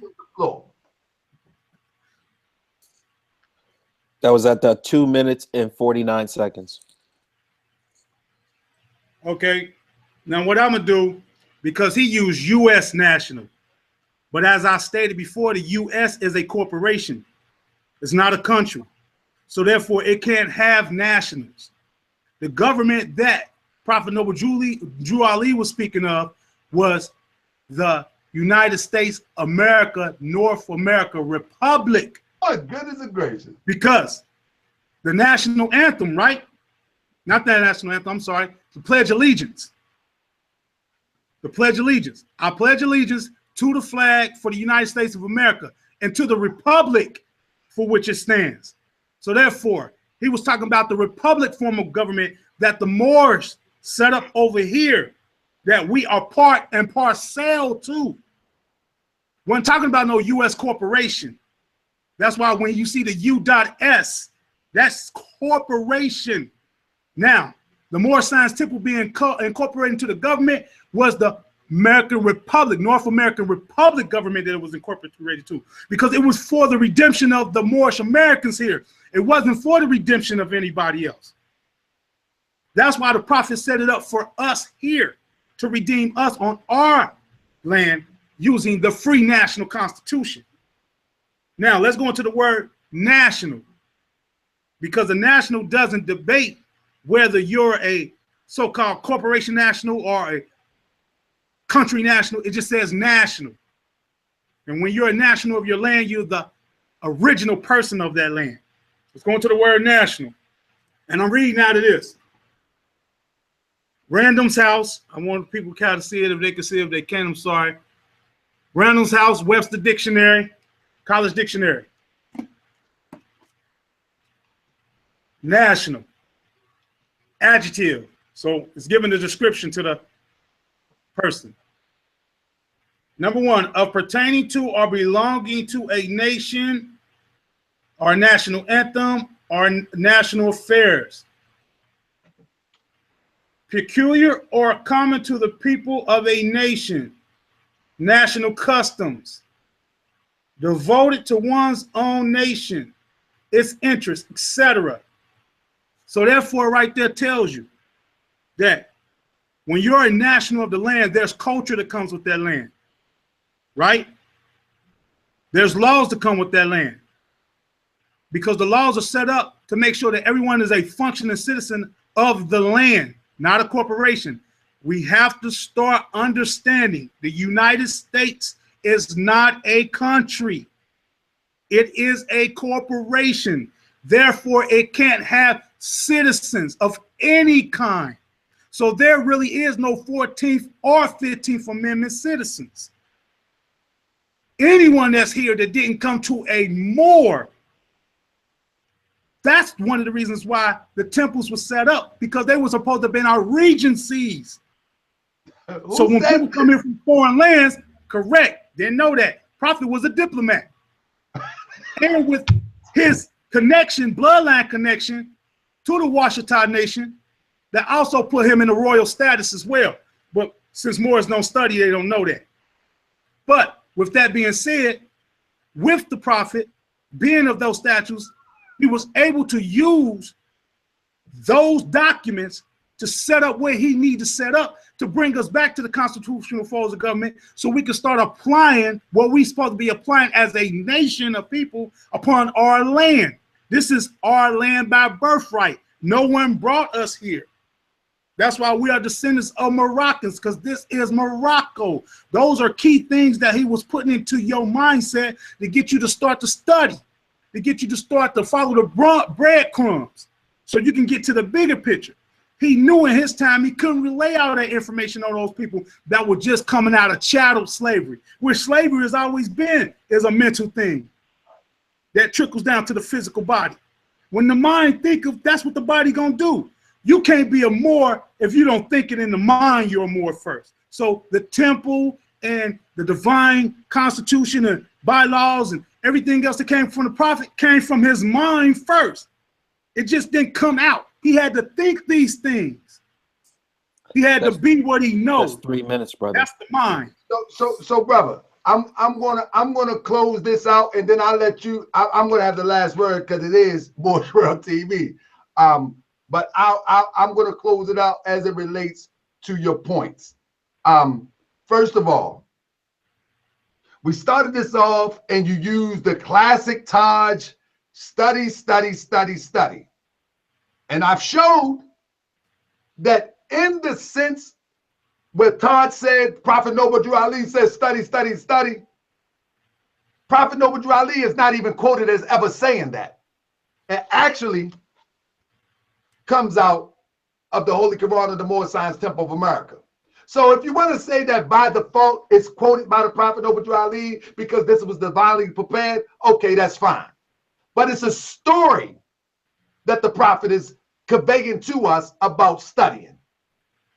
That old stuff that y'all talk about is not relative to that story. That's number one. Number two, you said that this is Al-Marak. The prophet never called it Al-Marak. We have no documentation that it's Al-Marak. We do know that it's the Moorish Empire, correct, as you said. You also said that the prophet said we come from Mississippi. I mean, not Mississippi, pardon me, Missouri. The prophet never, ever said anything such. Secondly, you say that you're a national of the land. I'm telling you that national, whether you are Moor national, you're a U.S. national, or you're just a Hebrew national. Nationals cannot participate in elections. The prophet clearly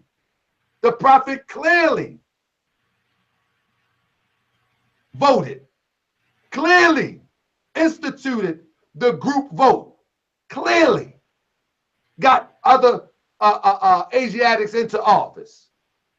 You feel me?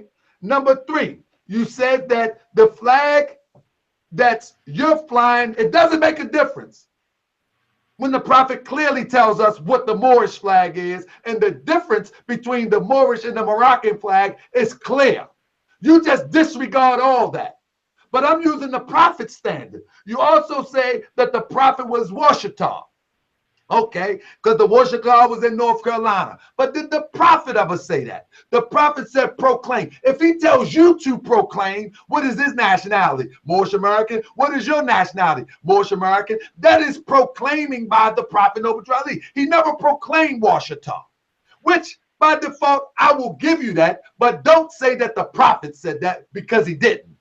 You can't put that on him. Last thing but not least, you claim that the 1789 and the 1781 preamble is what the prophet was talking about, when clearly the prophet speaks about the 1774 laws of constitution never changed. He never mentioned 1789, never mentioned 1781. This stuff that you talking is not Moorish science. Period, point blank. You can say I'm trying to put you back in slavery. You can call me whatever you call me. You're going to do this and do that. But the fact of the matter, what you've been studying is not Moorish science as taught by the prophet Noble Drew Ali. And I yield the floor, and I hope that you can inbox me so I can really explain the framework that was outlined by the prophet Noble Drew Ali, so we can go to the next level. Period, point blank. Peace and love. And then I'll close after you done. Let my boy Ish, I done went homeboy style. Let my brother Ish take the floor after you go, I would imagine. All right. Now, you say the prophet never stated we was from Missouri, but in the oral statements of the prophet, 148, Sister M. Peyton Bay, GNT, said that the Holy Prophet said, "You are from Missouri. Have I got to show you?" Missouri is the nickname for the show me state, which could mean that the prophet did in fact show and prove 100% of everything he said, in fact, truth, and none have been able to dispute it. So there, right there, in the oral statements of the prophet, it shows that we are from Missouri, which is the Americas. Prophet said it. It's in the oral statements. I got faith in my prophet that he said it. I don't know if you do. I don't know if other Moors do. But I got faith in my prophet that he said it. I want to continue to speak. Brother, because you did say you was gonna let me go out with a bang. But I want to let you know. Real loud bang. He's the one that compiled the oral statements. I want you to know that. But you can. Oh, that's cool. That's cool. That's cool. That's cool. But like I said, I have faith in my prophet. He said it. You know what I'm saying? If you don't, that's upon you. That's between you and the prophet. Y'all deal with that.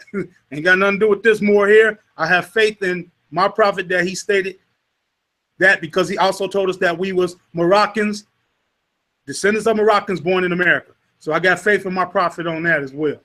So with that being said, now you talking about the Constitution of 1774, but that Constitution leads into the Constitution of 1789 to 1791, because Georgie didn't become appointed president of the newly reconsolidated United States of America until 1791. We got a letter between George Washington and the Sultan of Morocco that proves that. So when he said it wasn't changed, he was talking about those constitutions right there had never been changed until the add-on of other amendments that did not apply to the Moors. Now, I can ask you what amendments as well as bills of rights applies to Moors in there. I wonder if you could tell me, because I know for a fact what does and what doesn't apply to Moors. 14th, 15th Amendment was not needed for us because we are not foreigners of this land.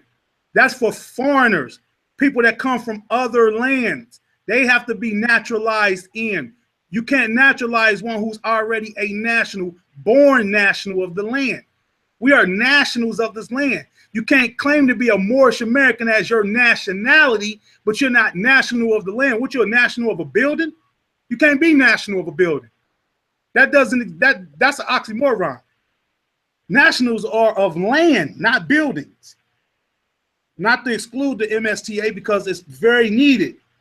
Very, very needed. But it needs to be functioning as it was set up to function. Civics as well as religion, because this is a national and divine movement. Two-part system, as I explained before. There's a two-part system. That's why when the prophet spoke, he spoke in allegory. He made you have to think where he was going or what he was talking about. That's why I said he dropped the breadcrumbs. All you had to do was follow him, and the meal would have been right there at the table for you. But most of us get to that meal and can't stomach it because it's too much truth for us. We don't want to face the real reality that this is our land, and others on this land that was not naturalized by us are squatters, foreign, and are fraudulently here by default. Wasn't supposed to be here without Moors bringing you here. You had to come through Moorish ports here. You couldn't, there weren't no U.S. ports here. There weren't no U.S. ports on the East Coast. Those were Moorish ports because we ran the seas. You couldn't do nothing with us on that water. You had to come through us on that water. They were not able to get their ships to certain places. That's why they had to come under the protection of the Moors. This is what the Treaty of Peace and Friendship is about also, that the Europeans had to come up under our protection because we had Moors out there that wasn't down with the deal. This is where the piracy comes from on the Moors, who wasn't down with those deals, who started kidnapping European captives and stuff off them ships. European didn't create no laws on planet Earth because laws are universal. It comes from universal law, which is natural law, which is common law. The first natural common people on planet Earth is us. So all laws come from us. They have no laws. It's a known fact. They adopted our Constitution. To adopt something meaning it was already in existence. That's like you go adopt a child. That child was already born. So you can't create something that was already here. That's that same mentality of saying Christopher Columbus discovered America when it was people already here. So I just want Moors out here to know. To follow the prophet is to study what your free national constitution of this land is. Because he would have made a clear distinction between free national constitution and divine constitution and bylaws, which he did. That's why they're called different things. The free national constitution is for the nationals of the land to enforce. We are the nationals of this northern part of America known as Morocco. I'm not saying take my word for it. You can research it. But what I'm saying is get it verbatim from someone's mouth, because what we have forgot about our history is that it was oral first. We told it to ourselves first. No one can ever trick me with that back to Africa stuff because my mama put it down to us when we were youth that we were of what's considered Cherokee blood, Blackfoot, Navajo, Seminole. Now, upon my research, what I done my due diligence on, I found out that those were not the names of those true people. They were Moors. You're dealing with the Lenape Moors, the Delaware, down to the Washita. You got maps that show how much of the Washita land was the Americas, from Ohio Territory, Michigan, all the way down southern to Louisiana, Georgia, Alabama, all that. All that. Now, when I say that Prophet Noble Drew Ali was Washita, because his mother was of Washita. Drew wasn't even the brother's last appellation for real. It was actually Tunica because he was a Turner, because his mother was Eliza Turner. So that right there shows you that people don't study because they don't even got the real appellation of what the man was really actually called. And we also know that he's Sheikh Sharif Abdul Ali. The Ali came when he was professed to be the prophet, the sun that rised out of the west, to make sure that we wake up here. We can keep playing the games that this ain't our land, and they're gonna keep treating you like this ain't your land. For you to say or step up and say this your land, you got to know what that employs. You got to know what that incurs. That incurs you knowing for a fact you are more of the Americas. Whether you inside some building called the Moorish Science Temple, whether you out here on the streets, because true nationhood is outside. It's the natural ground. It's the people of the natural ground. It ain't inside some inanimate object that can be torn down tomorrow. That's why the true temple of man is the mind. Nothing can tear down the mind unless you allow it, which then entails will tear down the body. So what I'm pointing to all Moors across the board, get your study on. Study profusely as much as you can. And make sure that when someone's saying something to you, you study that. Stand on your own 10 toes, regardless of who you learn something from.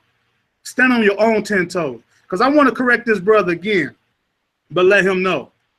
Just because I studied from Taj Tariq Bey doesn't mean that he's so-called some type of master. No, he's a master teacher who I took the time to study from, but to also do my due diligence to study behind, to make sure that anything that brother was saying to me was correct. I did that. I do that with any Moor that puts information out on social media. Doesn't matter who you are. I don't hold you to no higher esteem than anyone else. I did the same thing with Prophet Noble Jew Ali. I studied the man's works. I studied to make sure that whatever the man was saying to me was right and exact within my soul. I can't speak for no one else. I honor the Prophet Noble Jew Ali. He let me know that I was not Negro, black, and colored. He let me know that I was a Moorish American, descendant of Moroccan born in America. That's where the real honor comes from, is the man letting me know who I was. Not joining the temple.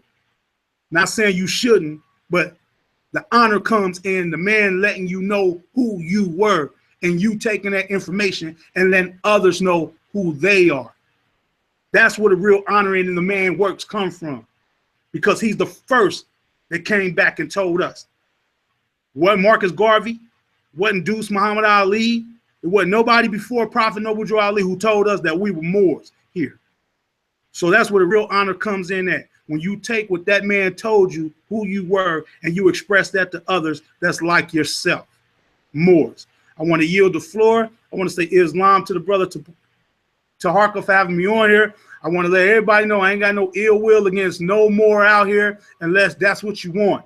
But other than that, it's all about love, truth, peace, freedom, and justice with me. And I hope it is with other Moors out there as well. Islam. Islam. Brother Ishmael Bey, brother, take the floor. Talk to the people for a minute, my brother. Yes, sir. Yes, sir. I want to thank Brother Ramon. I want to thank you also, Brother Taharka Bey, for hosting such a wonderful show and laying down that foundation of an outlet for Moors to build on so many various topics. It's an invaluable platform that you've created, Brother Taharka, and I want to thank you for that. Taharka, I've been good, brother. I've been focusing a lot more on the financing. You know, I've already met. Can I hold something? Yes, yes, sir. Yes, sir. We actually got a lot of things in the works right now. It's really taking it to the next level. You know, once you've mastered one level, or you're proficient on one level, which is the knowledge and the wisdom and that side of it, you have to also apply that wisdom into financial independence. So I've been focusing on that and working with some really important finance experts. We got some very big projects that we're working on right now. Very diligent on that. Islam, my brother. Very, very good topic that y'all were dealing with. You know what I mean? I had some specific questions on there. And, you know, because it's strange seeing how this ideology was formulated, and then seeing how it just grew legs, and then it just kind of took a life of its own, you know. And Brother Sharif has shared with you on this show before how the Queen of the Washita, how she was sitting in the sessions with us, you know, in Cleveland, as she was getting that knowledge and that information. And all of this ideology is a mixture and adding on, coming from that circle of mothers and sons and CM Bay. This started from the CM Bay. We would go to the CM Bay temples, and the queen of the Washita Nation would sit there in the sessions with us, and she would be learning just like Brother Sharif, me, and her in there with the brothers and sisters in Cleveland. And then she would go back down south, and we'd go back to New York, and we continue on what we were doing. But she was then merging the Patriot groups with the Washita groups, you know, with that ideology. And now you see, with the advent of technology being put out into the public, but it's a misnomer. You know, a lot of that information really has to get cleaned up, because it's a lot of people applying that ideology and then mixing it with the Moorish Science Temple. And it was two separate entities. That did not start from the Moorish Science Temple. That started from CM Bay's group. So it started from there, including when Taj started teaching it. He was teaching it from the circle of mothers and sons terminology and from their mindset, not the Moorish Science Temple. But as, again, with the advent of technology and video started going out, that's why you see the rappers like B.O.B. quoting the people like Hakeem Bey and this outdated misinformation, which is why I went directly to the Church Ward family in order to denounce the Washitas for that misinformation of them pushing that land of Mu misnomer, misinformation. Land of Mu is a myth.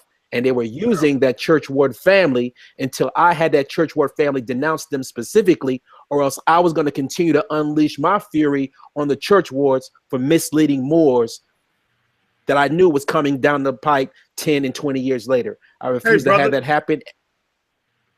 Hey, can I ask you a question? Do you have Yes, that sir. information to share as far as you going to the Churchwood family and having them denounce?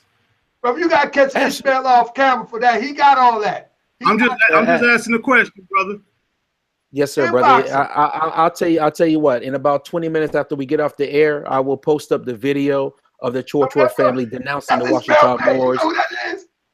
And you can find it at the Amir Ra Squad African Moorish Scholarship on Facebook. Absolutely, brother. You can join the membership, and the Chorchward family followed through on their promise to me that they would denounce the Washita Moors of pushing that land of Mu lie, and I want to thank them for doing that.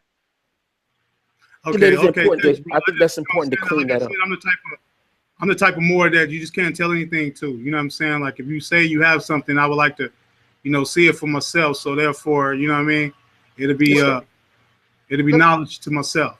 I want to try to wrap this up, but brother, I'm gonna tell you, as you spread around, this is why we shouldn't throw out stuff like dirty more, that, because the conversation, just because we don't agree with each other, don't make you don't be a dirty more to me because you don't agree with me. I could care less. You know what I'm saying? I would never think just because of disagreement, someone's a dirty Moor. I go by actions. Yeah, but that's what I'm saying. We don't know each other that personal. When I see the actions of Moors and when they do certain things, brother, that can give me the insight that I know that Moor is not right there. Now, I could say something else. Different people. You get what I'm saying? I could say something else about the Moor. The Prophet Noble Drew Ali told me to call them dirty Moors. But come on. But I mean, that's the terminology that I use, dirty Moor, because I know for a fact when you're doing things that I know for a fact is not consciously right, like selling. Brother, you call me a dirty Moor, you don't even know me. When it's free. Now, I'm not saying you particular. No, but you call me a dirty Moor and you don't even know me. No, the reason why I say you're a dirty Moor because you went and got a dirty officer from the U.S. Corporation Bar Association. This is a YouTube show. Your own Moorish brothers when it comes to law. Bruh, she works for the courts. Why would you get someone? That's my sister. The opposition that's my sister, like you, my brother. I disagree with you. You get what I'm saying? That didn't make no sense to me. That's where the dirty part came in to me. Brother, now, I disagree with you. This sister just give you the inside of how the court system works. I've been in the courtroom as a Moor, brother. I've been in the courtroom as a Moor. I know how dirty that is. I'm gonna bring it to you real talk. I've been in there as a Moor, but let me tell you what happened to me. Let me tell you what happened to me. My story, real quick. The day I was discharged, right? I was asked, "How fast can you get out of here? How fast can you get out of here?" Because the whole time that they had me kidnapped, I stood on my national principles, to where rabbis was coming to talk to me, asking me certain questions about this, that, and the third. And once I said certain words, they ain't had nothing but to shake their head like, okay, correct. Now, where I'm from, I can't speak about nobody else county, jail. Where I'm from, it takes you 4 hours to get out of there. When somebody posts a bond or whatever, you being released, it's 4 hours. Anybody that's in the territory, Ohio, near the corporation of Cincinnati, will tell you that. I was out of there in 25 minutes because I kept saying I'm a Moor, I'm a Moorish American, I'm a national of the land, also a political prisoner being held captive against my will, because when you're dealing with nationality, you're dealing with politics. You're dealing with the true politics of the world. Now, when they realized that I wasn't going to relinquish my square, because everything they do to you, no matter if you go into their courtroom, which the prophet told us not to go into their courtrooms, really we're supposed to be letting our words speak for us, our writs, our affidavits speak for us, because that's law. Now, they're going to do every dirty tactic in the book to you because they understand that people are watching. You can't wake the people up because now you're messing with the church's money. It's all a money game down there, bruh. Now, they want no fines. They want no money out of me. No fines. But I'm supposed to have done stuff that got tickets that's supposed to be fined. No fines. We're just going to sit you down for a minute to see if you're going to keep standing on your square. To the point where top to bottom was calling me Mr. L. Top to bottom. Because I wouldn't relinquish my square for them or nothing, no matter what they would have done to me. Because I know my prophets suffered too. So why can't I suffer for this? You get what I'm saying? Well, I definitely want to correct something on you, brother. 25 minutes, bro. I was out of there. When I spoke of the Treaty of Peace and Friendship, they knew exactly what I was talking about. All right. When I spoke of the Constitution, they knew exactly what I was talking about. When I spoke of this being Al Morocco, Al Maghreb, Alaska, they knew exactly what I was talking about.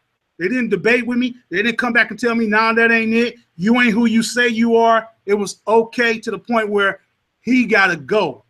Get him out of here. In 25 minutes, where it takes people 4 hours, 25 minutes, gone. No fines, no community service, none of that. Just get out of here. You got to go. So I'm telling people from a standpoint of actually going through the fire with these people, standing on national principles, I stood my ground and came out victorious in the end. Didn't matter to me that I was getting kidnapped because I was going in there to teach too, which I did. You get what I'm saying? I want to correct something with you, dear brother. Because Brother Taharka really doesn't have to defend the platform that he's created for Moors. But I'm certainly going to speak up to honor the brother for what he does. Brother Taharka opens up this platform for some of the top professionals in the field on this planet, on this forum right here, on this platform that he's created. He's brought in some of the top geneticists on this planet to come on the show. He's brought some of the top historians, male and female, that deal with Moorish history on this show in academia. He brought in Sister Shabazz as one of the top attorneys that deals with specific forms of law. What he's talking about. But he don't know that Sister Shabazz left the show and got a brother off a murder charge when she left the show the next day. He don't know that part. Exactly. This is exactly what I wish to highlight. Attorney Shabazz has gotten multiple people off of murder charges, and she's very well respected in the legal field of which she is that she deals with every single day.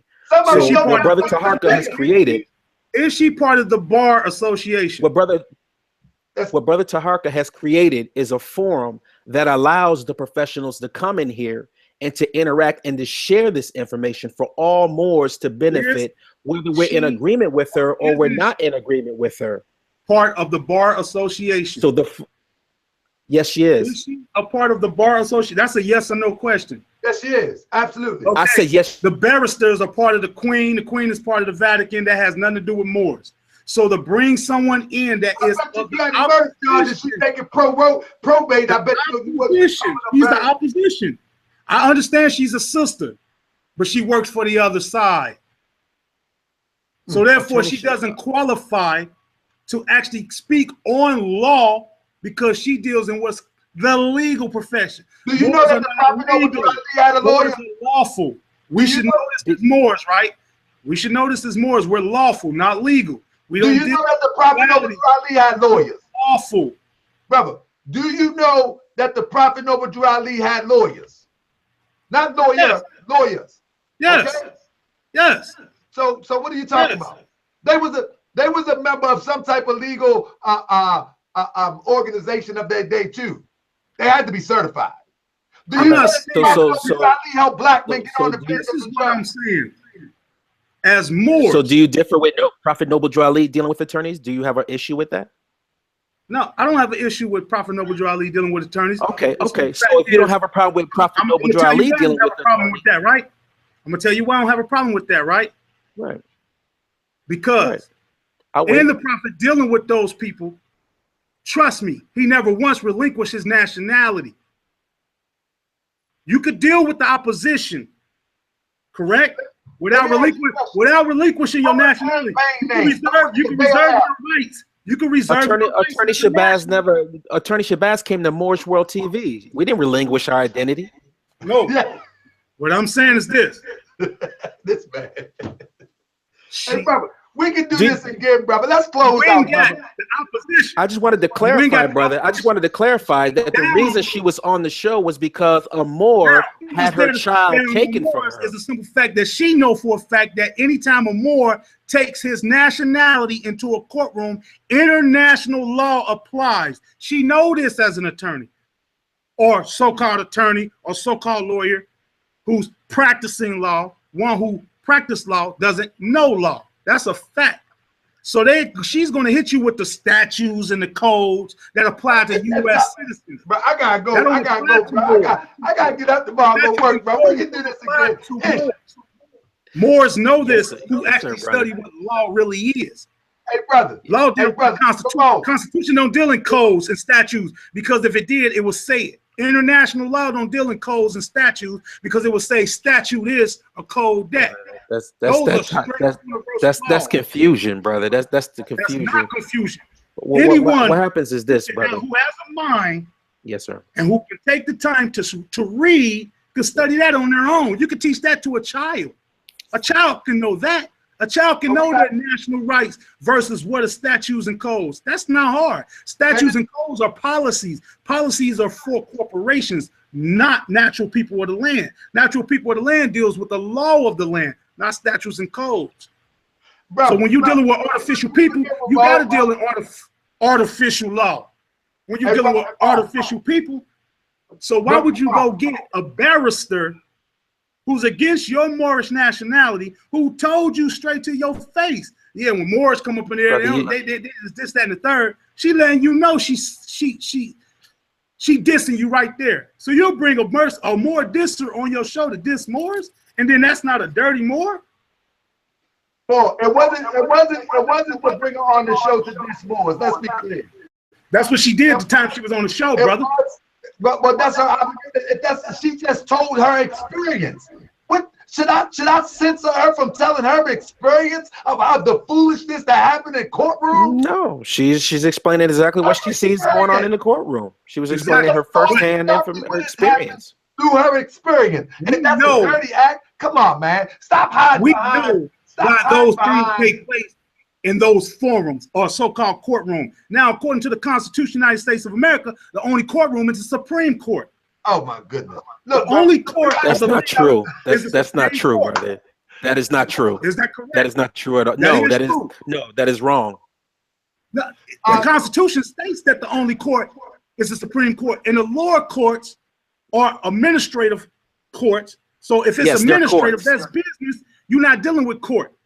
Court deals with either civil a criminal. There are various forms of court, brothers. If you're in there for a traffic violation, what is that? Is it criminal or civil?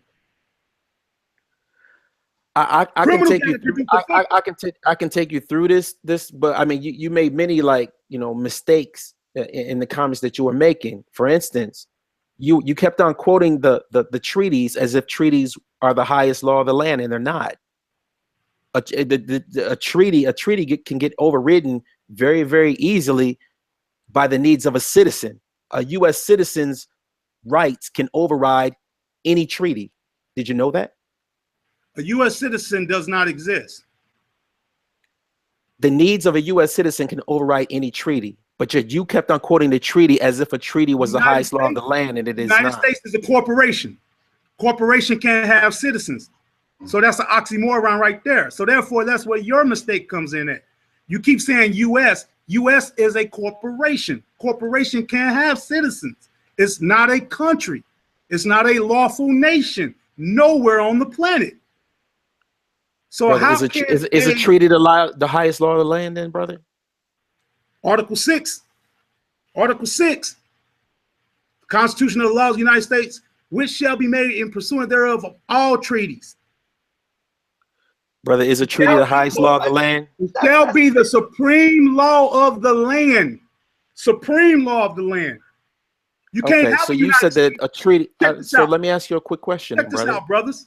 And I'm gonna yield the floor real quick. Check this out. You can't even have a United States without the Treaty of Peace and Friendship. Okay. Well, let me ask you a question. It wouldn't even exist without that. Then let me ask you a simple question. Comes out at. Then allow me to ask you a simple question. Peace and friendship. There's no United States. Then allow me to ask you a simple question. Go ahead. Have you ever heard of the head money case? Yes. What is the head money case? The head money case was a case. I'm not going to be able to say it verbatim, but I have heard of it before. Well, if you heard of the head money case, then you would know that the head money case is the proof that a treaty is not the highest law of the land. The needs of the state overrode the Treaty of Peace and Friendship. You would know that. So you wouldn't have made that error, that elementary error, in making that statement that a treaty is the highest law of the land. The head money case is a case where the state needs overrode the treaty, and it's now case law that's used against indigenous people all over the United States of America. You should know that. Okay, now, what treaty? Taj don't update his information, man. What treaty? Let's go into treaties, because we know there's a Treaty of Peace and Friendship between the Moors and the Europeans, and then we know there is so-called Indian treaties. So what treaty? Clarify the treaty. This is not an Indian treaty, brother. Just simply pull up the head money case and read Clarify the treaty, because it has to, if it's going to say treaties, then it has to clarify what treaty is speaking of. It just can't say treaties without clarifying what treaty. Brother, if you want to be taught, brother, hit him in the inbox. I got to go. It's 10:53. Absolutely. Okay, brother. Absolutely. I'll share the information. I'll share the information. So Islam to you, brother. Like I said, Islam to you. Islam to the other brother. And Ishmael, if you want to hit me up in my inbox, we can go from there. Hey, brother Ramon, let me say this. You can call me whatever you want, brother. I honor you for coming on the show. A lot of people are very intimidated of coming on the show, not because of the information that they think I have, because they don't think I have any information, but because I'm all hyper and I'm all worked up that I appear to be. So I can appreciate you having the backbone to come on the show. Ishmael Bey ran to the left. Brother Taj was supposed to come on with Ishmael Bey and have a discussion with Brother Sharif. That never happened. Many other people that said they would come on, they backed out. They got shook up and scared. But brother, I'm telling you, I literally take off my Moorish American hat. You know what I mean? I got a Moorish American hat. Take it off, and I honor you, brother, for coming on the show. I love you just the same. I can disagree with you and love you just like you, my brother, came out the same womb. So I appreciate you and I honor you for that, my brother. Peace and love. Peace and love, and thank you for having me on the platform. I honor you for that as well, brother. You know what I'm saying? Like I told you before, you know, I'm a real dude, bro. You know what I'm saying? So all that hype stuff, You talking to one of the original rah-rahs. I appreciate that. I appreciate that. And real recognize real, because I'm cut from that cloth myself. All is well. Brother Ishmael Bey. Yes, sir, brother. Let me tell you, I appreciate you on the drop of a dime. You always said that, brother, when you need me, just call, and this was one of them times, and you the first thing came to mind. So you know I love you. I appreciate that you just stopped whatever you was doing. See, this is that real stuff. This brother, that brother could be feeding his daughter with his wife and whatever he's doing. This brother's a busy man. He say he on the West Coast, so he doing something in some hotel because he's a big time guy, see. But whatever he was doing, he was willing to say, I got you, my brother. And so that's what true brotherhood is about. And just like I said, the brother Ramon come on the show, a lot of people turn their back. It just touched my heart to see that. Yes, there's nothing more important than what Brother Ramon was teaching, and there's nothing more important than what you and Brother Ramon were building on. Everything stops, brother. It's all for the service of Moors, and I salute both of you brothers also. Go ahead, brother. Islam, and also, I want to shout out something real quick, brothers, because I want you brothers to know that, like I said before, I'm not against the Moorish Science Temple of America. I'm an honorary member of the Moorish Science Temple of America in Canaan land. I don't care if anybody got anything against the brother Cujo or anybody up there in Canaan land, the Moors in Canaan land. I ride with them like I ride with any other Moor that's really down for this divine and national movement. To me, they are. Your opinion can be whatever it is, but I am an honorary member of the Moorish Science Temple of Canaan land. I rock with them. I ride with them any day of the week. And like I said before, Islam and honor to all you Moors. I'm about to get ready to go myself. I got to get prepared for my job tomorrow. And let me say this, bro. Business, so I got to do what I got to do. Let me say this. I also appreciate you not know when you say Canaan land and Cujo. I gotta say thank you for your language, brother. Your language was impeccable, brother. I can appreciate that. Oh, thank you, brother. Thank you so much. All right, so peace and love, family. We be back again. I might have my brother Ramon on here again so we can do this one more time. I think it was very interesting. I think it was very delightful and a breath of fresh air to just not have me going in, and I had a brother to challenge me. I think it was a beautiful thing, and I invite all Moors, whether they Moor National, Moorish American, to inbox me if you want to come on the show and have a dialogue. If I can't do it, I'll bring somebody else to do it, because I think this is where unity starts, having a conversation. If we can't have a conversation, unity will never happen. We can't call, we gotta stop calling each other names. We gotta get out of that little small-minded thing. And the thing is, and we can move forward, because it's going to come a time we're going to need to implement that right to travel when our unity is at its height. We're going to need to implement enforcing some of those laws of days of old when our unity is right. But we can't put the cart before the horse. We got to get our unity right. And once we get our unity right, we can implement everything that's being taught on the highways and byways and on the internet and the outernet. But with that, I say peace and love. I appreciate y'all. Thank you, brother Ishmael Bey. I love y'all, man. And this was a beautiful dialogue, and we're going to do it again.